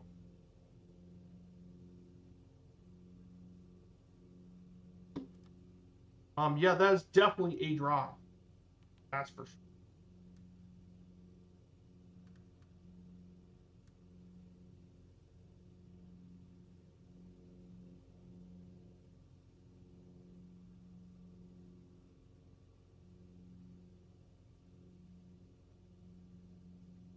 I believe that's quite a bit of a Paris. This one was 7 hour drive, 7.5 hours. Actually, no, that's train. You're driving from here. Oh my gosh, 9 hours. That's basically, that's just about, that's basically just an hour shorter. That's like driving from my home in Louisville, Kentucky, and you make your way down to Pensacola or Mobile. That's about as long of a drive that is. That's definitely a long. But yeah, Bilbao is such a cool place. Like I said, Bilbao's on the top of the list of Spanish cities I like to visit. Um, like they did a lot of development of this city over the past 20, 30 years. The city's gone through a lot of growth and development since the 80s, I believe. They really have redeveloped this. Of course, we visit the Guggenheim Museum. That's a very popular one. A lot of people visit that museum. Very popular art museum. But I think the thing I like to visit most in Bilbao, besides the sports stadium, I'm a huge sports fan, so is probably all the different eateries. The cuisine, especially the pinchos or the pinchos, very popular food in Spain. Oh, nice. You lived in Brazil. Oh, that's cool. That's cool to know. I live in the States, so like I said, I love learning more about places outside the U.S. I've been living in the United States for a long time. And for me, of course, I love to learn more about them. That's really cool, though. That's really neat. So we're gonna turn left, turn right here. We're gonna turn right. We're gonna go 260.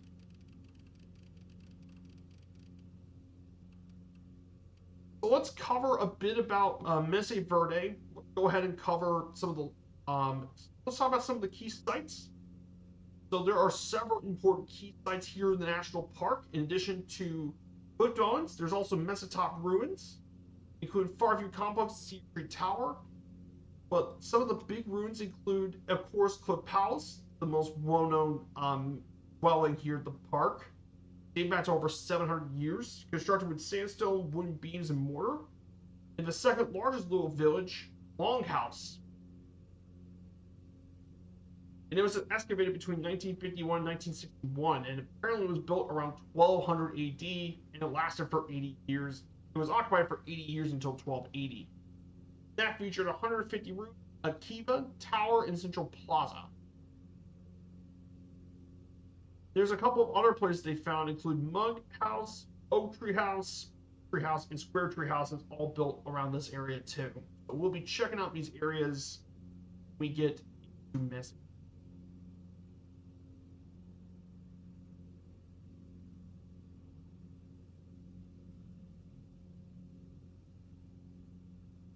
So, of course, we're going to be landing in several areas of the park today.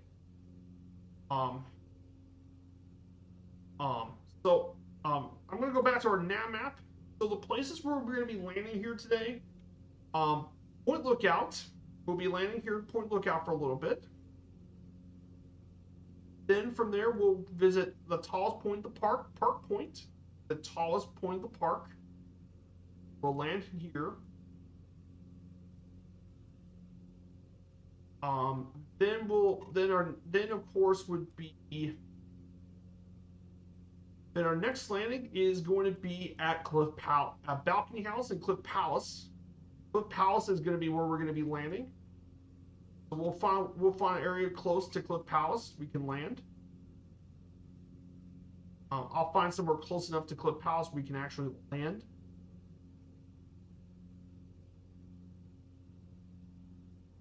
We'll find an area close enough to Cliff Palace we can land. Then we'll check out Sun Temple, Oak Tree House, check out those houses down here.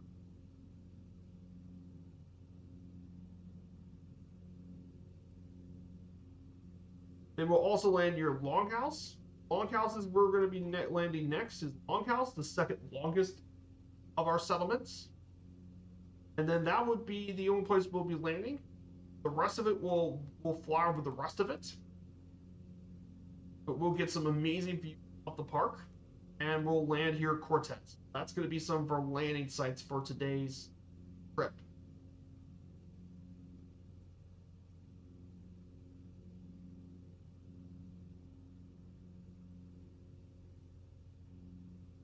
Pretty important stuff here about Mesa Verde. So, by the way, you guys can actually look at the National Park website. Show you. Here's the link. So here is our national park, Mesa Verde. Yes, ignore the government shutdown thing, because that's not a big deal. So this site right here is the National Park website. You guys are more than welcome to check that out. This National Park website shows you eating and sleeping, the lodging, basic information like weather. But the big thing here is the things to do. And of course, do the cliff dwelling tours. However, you have to make a reservation.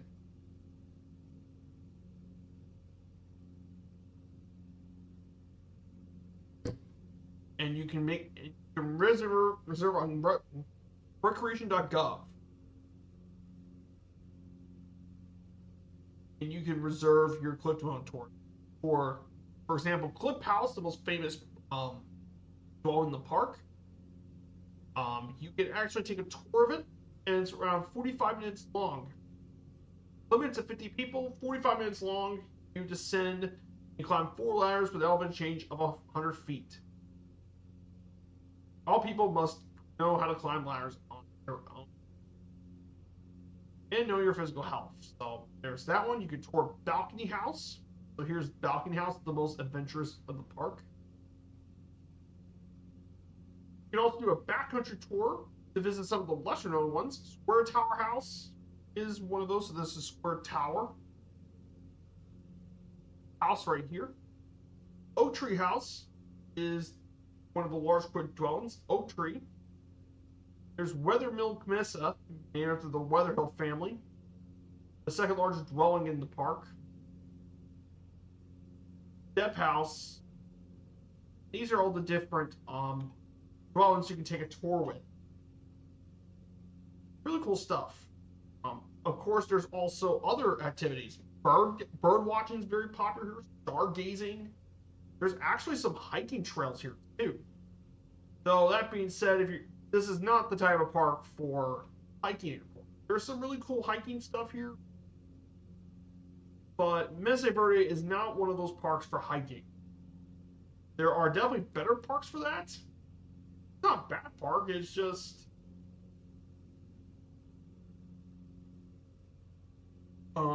it's not really well known for a hiking. That's what I'm trying to get at. Some parks are really good for hiking, others not so much. Mesa Verde is not one of those that is a hiking.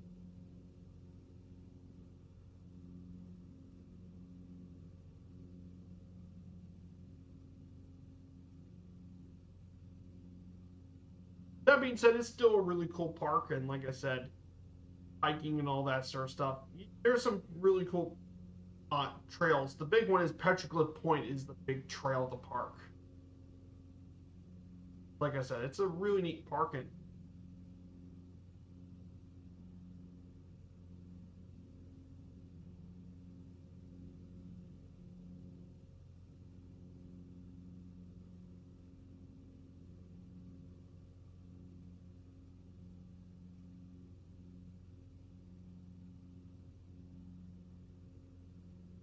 so, definitely pretty important.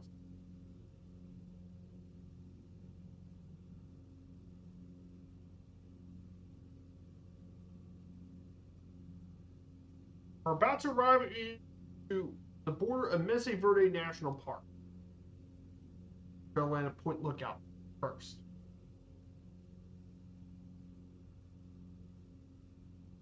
So I hope you guys enjoy this stream. If you like to follow along, if you haven't followed along, enjoy the stream and haven't followed yet, smash that follow button. We stream Fridays and Sundays here on Twitch. We stream. We have our National Park series on Sundays. While on Fridays we have our game day flights. We cover sport events from across the globe. Stuff going. You guys are more than welcome to check out my Discord. Link for it if you guys are interested. Checking out.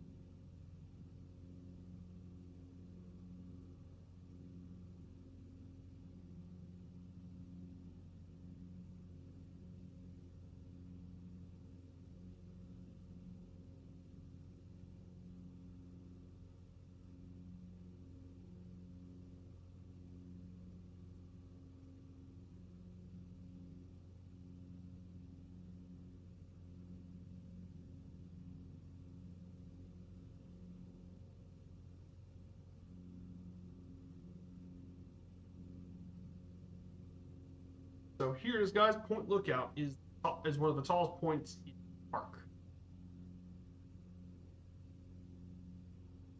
Here's a couple of interesting points here. Point Lookout is actually a really unique little area. This sandstone summit's around 8,400 feet above sea level. And soldiers from Fort Lewis Army post used to send heliographic signals to troops campaigning in the West. We're going to check out Lookout Point pretty soon. I think we can see Lookout Point up here. So turn a little bit here. We'll make a landing here. And we'll take a good view of the natural scenery here. Yeah, we're finally going to get into the national park itself.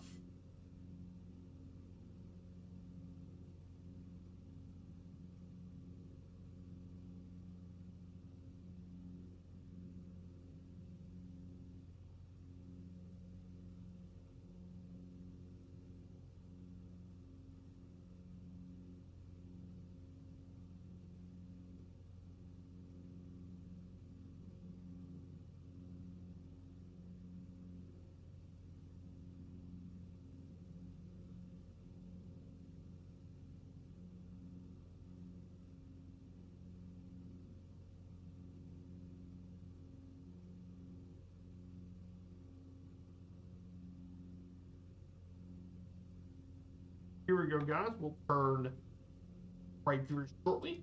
Be getting ready for our first landing.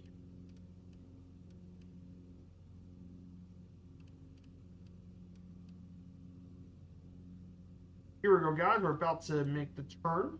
So this is Mesa Verde National Park. We're finally at the park finally. Well, what we're going to be doing here is stop here at Point Lookout, take some good pictures. Then we're mainly going to make a quick dash over to Cliff Palace. We'll be flying around Park.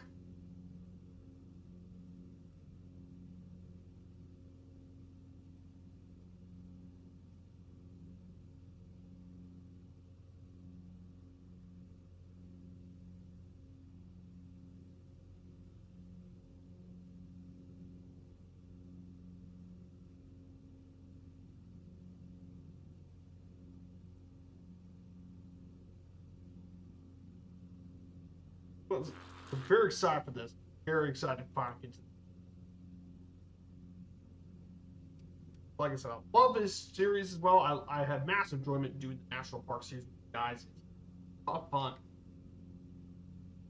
Of course, for the next couple, I wonder what Murph and the rest are doing next week. I know they're doing their Stoll series, so this should be fun, of course.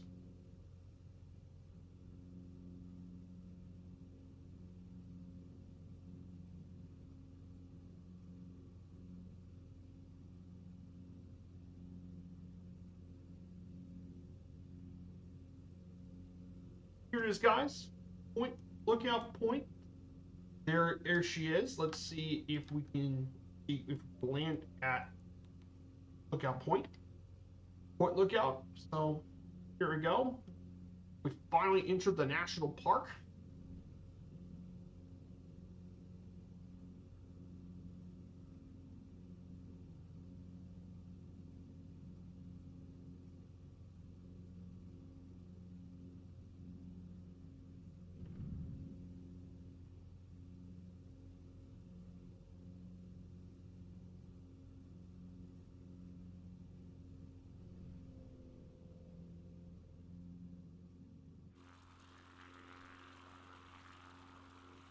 Our point's the tallest point, but we're going to land here at Point Lookout.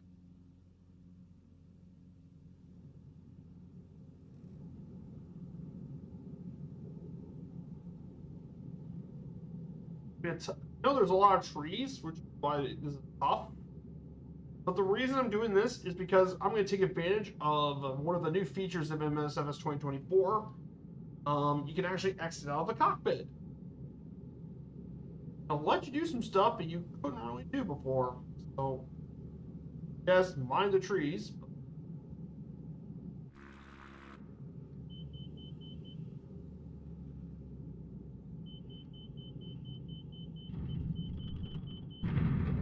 Yes, no, I'm dead.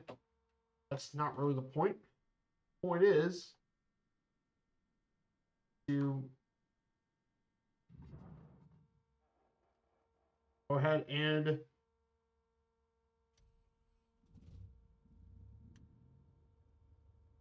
finally exit out of the cockpit.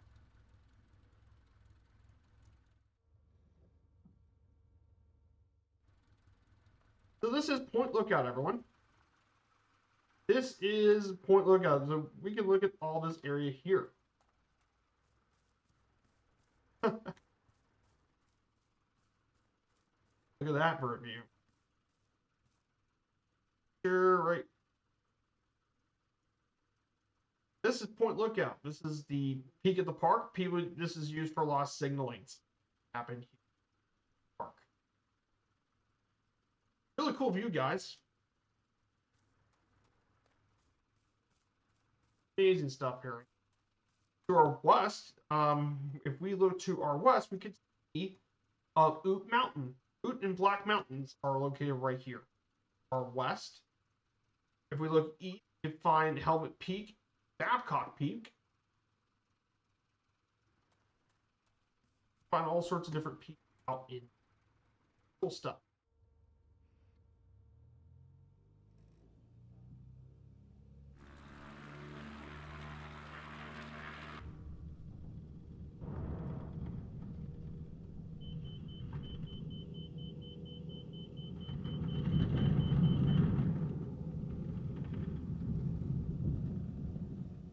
And we save the.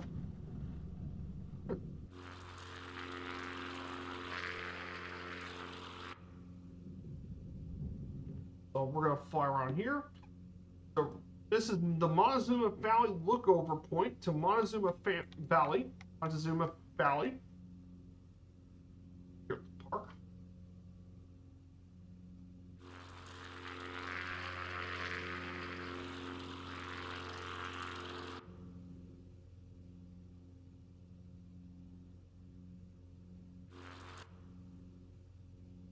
Go.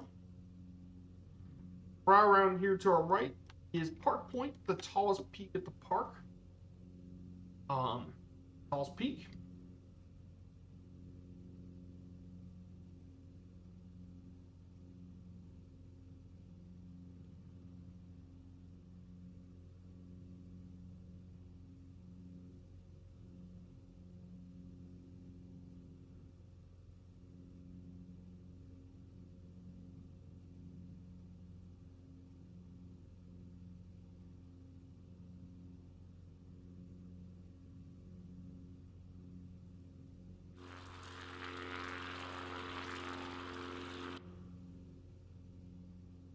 So here is Park Point, the tallest point of the park.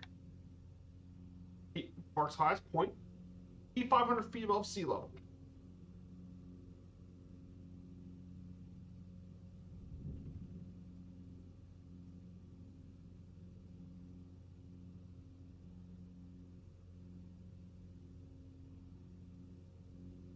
Go. There we're going to head past Barview Lodge. So we're mainly going to focus on some of the caves.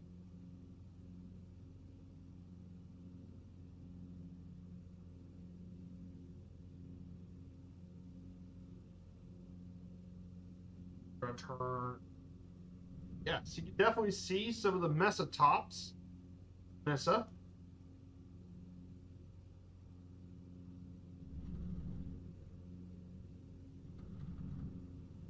Flying low across the valleys.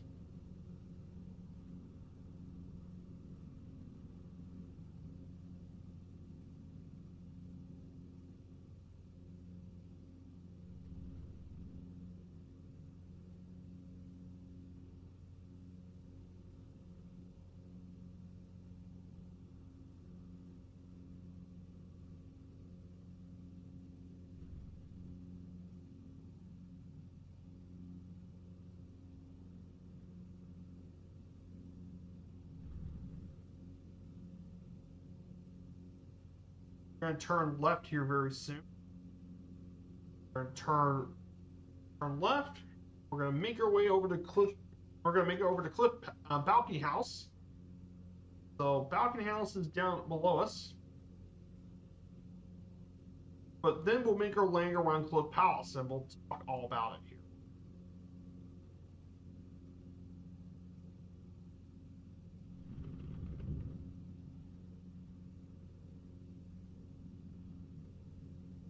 Get here pretty soon. Absolutely gorgeous flight. Love the National Park series. This has been a ton of fun. Love the national parks. Because I get to do some backcountry flying for once, which is something I really love doing. I love backcountry flying. I love doing it. And if I like this much, I might do ones for other parts of the world. Canada, I'm thinking about maybe doing something for Canada. Maybe doing a handful of ones for Europe too. That way I can do my love of backcountry flying. All right, guys, we're about not too far away from reaching Balcony House, our first of the cliff dwellings we're going to be visiting.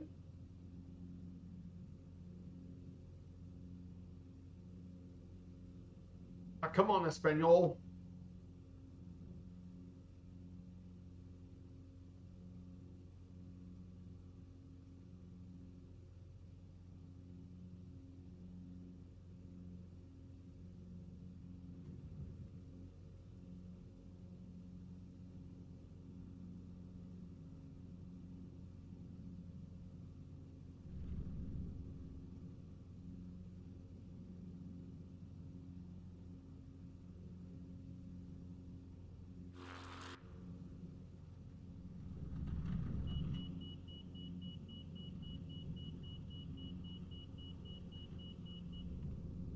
I think our balcony house is going to be around this area. This is balcony house.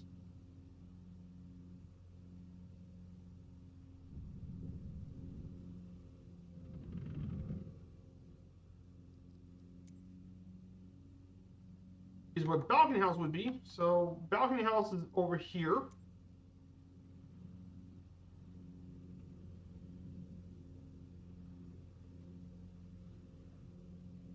But now we're going to check out the famous Cliff Palace. Cliff Palace is actually around here somewhere. We need to find a good area we can land that we can actually see cliff dwelling.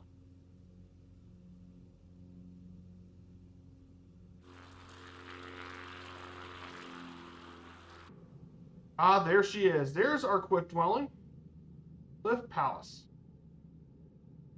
There she is. Gotta find somewhere good we can actually land the plane.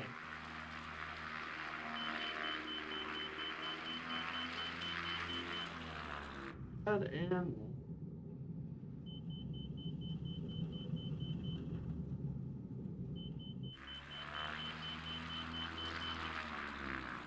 a good place we can actually land this safe.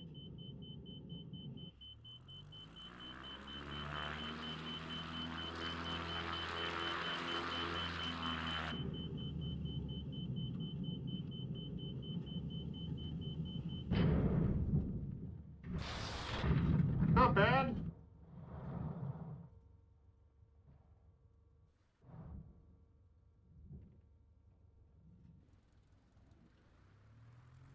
Okay, this isn't bad.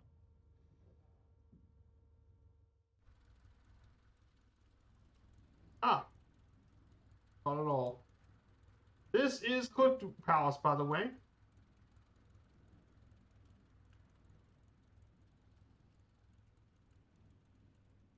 But I want to see how close.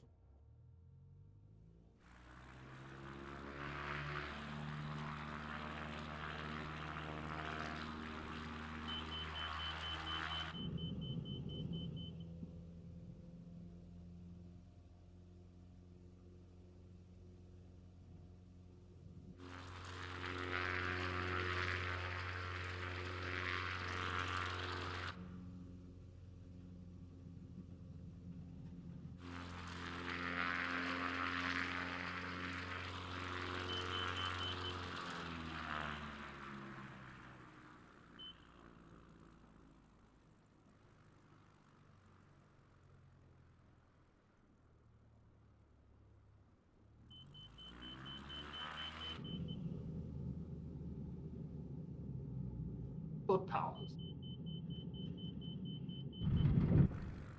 Tried.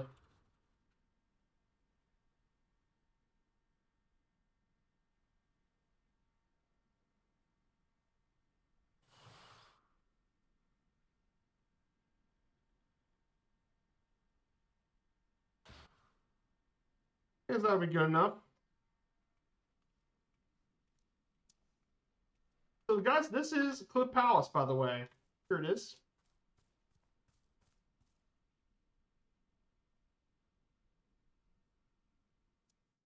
more specific.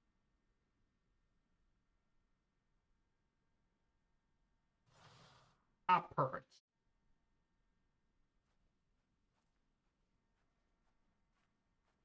Ah, perfect. This is Cliff Palace, everyone. Oh, we finally made it. This here, guys, is Cliff Palace, by the way. Now, some interesting information about this level. Don't worry about Stereodev. It'll buff off. But Cliff Palace is the most famous of the cliff dwellings. It's actually the largest cliff dwelling here in North America, built by the ancestral Puebloans. It was constructed around between 1200 to 1300 AD. Period dating indicates that this park between 1190 to 1260 AD, and a lot of this was built during a 20-year time span. And this area was rediscovered in 1888 by good old Richard Weatherhill. Apparently, this area was abandoned by 1300, but there was some debating why it was abandoned. Some people think it was droughts interrupted a lot of the food production that caused a lot. But there's some really cool stuff here at this dwelling. It's constructed mainly of sandstone, mortar, and wooden beams. There are many different rooms. The kivas, which are basically ground sunk rooms for ceremonial purposes. And they mainly used for a lot of religious stuff. They also have different living rooms. And they are around, and each living room was occupied by 3 or 4 residents. So apparently the population was around between 100 and 120 people. And there are a lot of other rooms. Storage rooms for a lot of food and stuff, for granary and stuff. There are different towers and stuff. And more. But some really cool stuff around this really unique place. I'm doing very well, Dev. We're just doing the National Park Mesa Verde. But this is the famous cliff dwelling. Really cool stuff. Yes, I know I had a rough time landing here, obviously. But I wanted to get close to the national park so we can take pictures, so.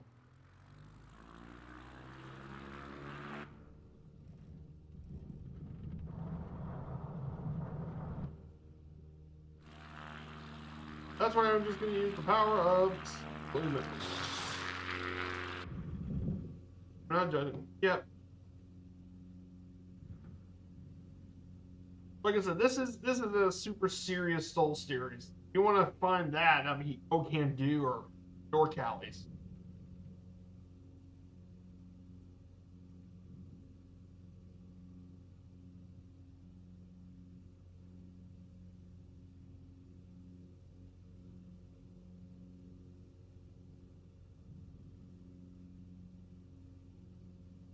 We're gonna.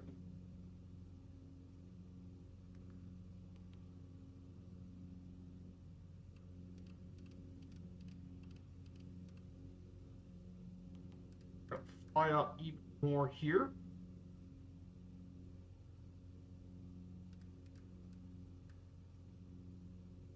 So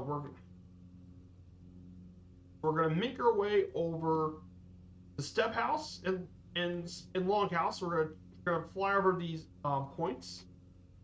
Then we'll make our way down to our last stop. So that would be.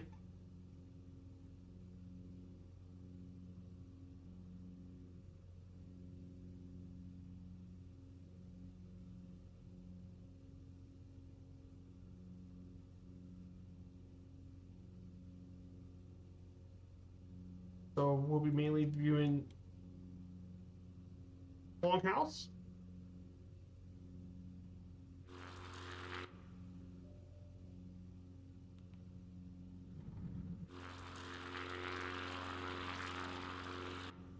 Over here. Then once we get through Longhouse and stuff, we'll be wrapping things up. We'll head. Longhouse is down here. That's where Longhouse is from.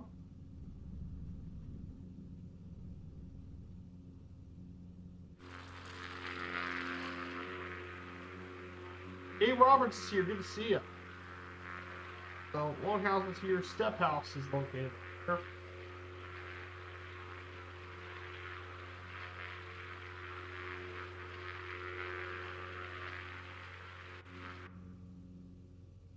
Left.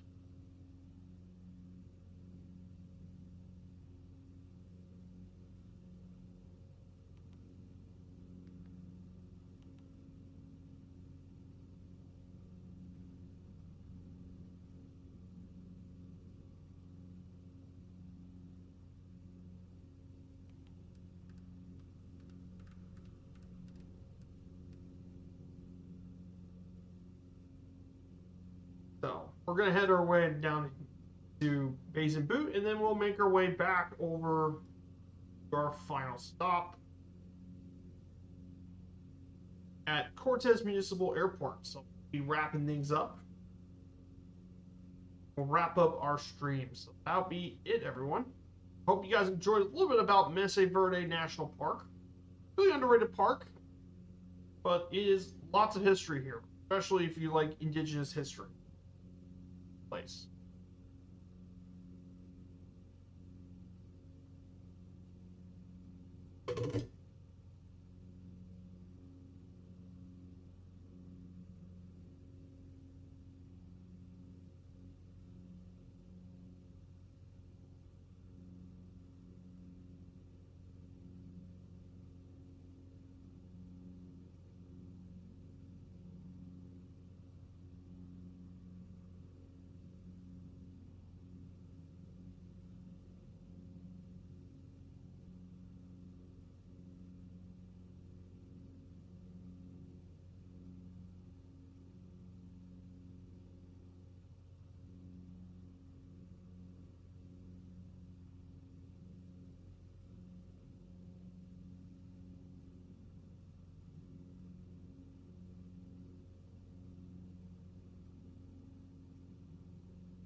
We're gonna go ahead and turn right.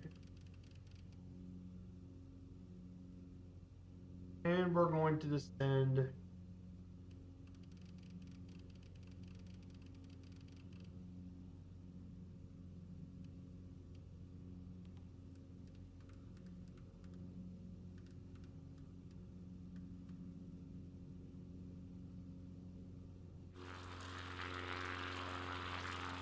going to sit down. I think our airport's down over there, so we should get here.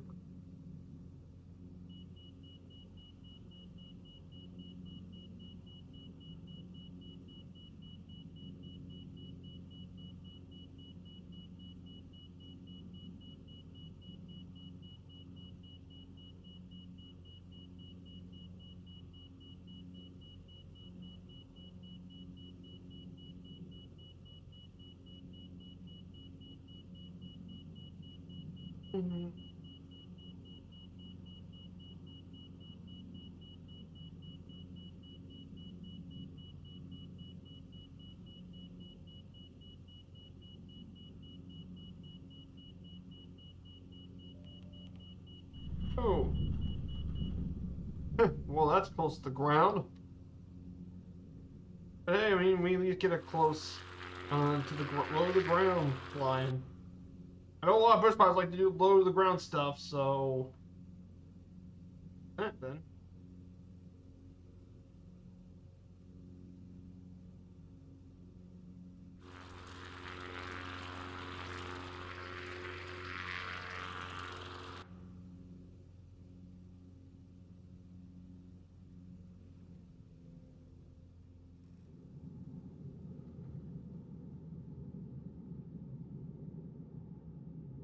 Go.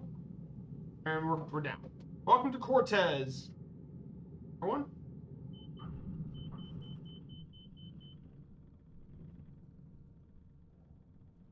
And welcome to Cortez, Colorado.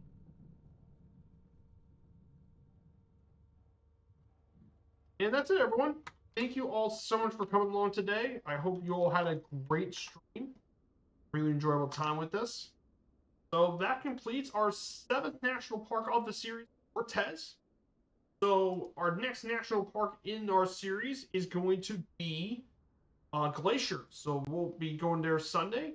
But our next stream will take us into Argentina on Friday. We're covering the famous Classico, Boca Juniors River Plate. So looking forward to that. So we're gonna go say hello to our good friend Boozy Sheep. So we're gonna go say hello to him. I hope you all have a great rest of your weekend and see you all. Oh wait, Boozy Sheep's done. I'm gonna cancel. No, he's with someone else now. So we're gonna instead raid. I think we're gonna raid Rapenza. Let's go raid him instead. Stick around, guys. Yeah, let's raid his chain. We're gonna raid Rapenza's chain. So take care, everyone, and see you all soon. Goodbye.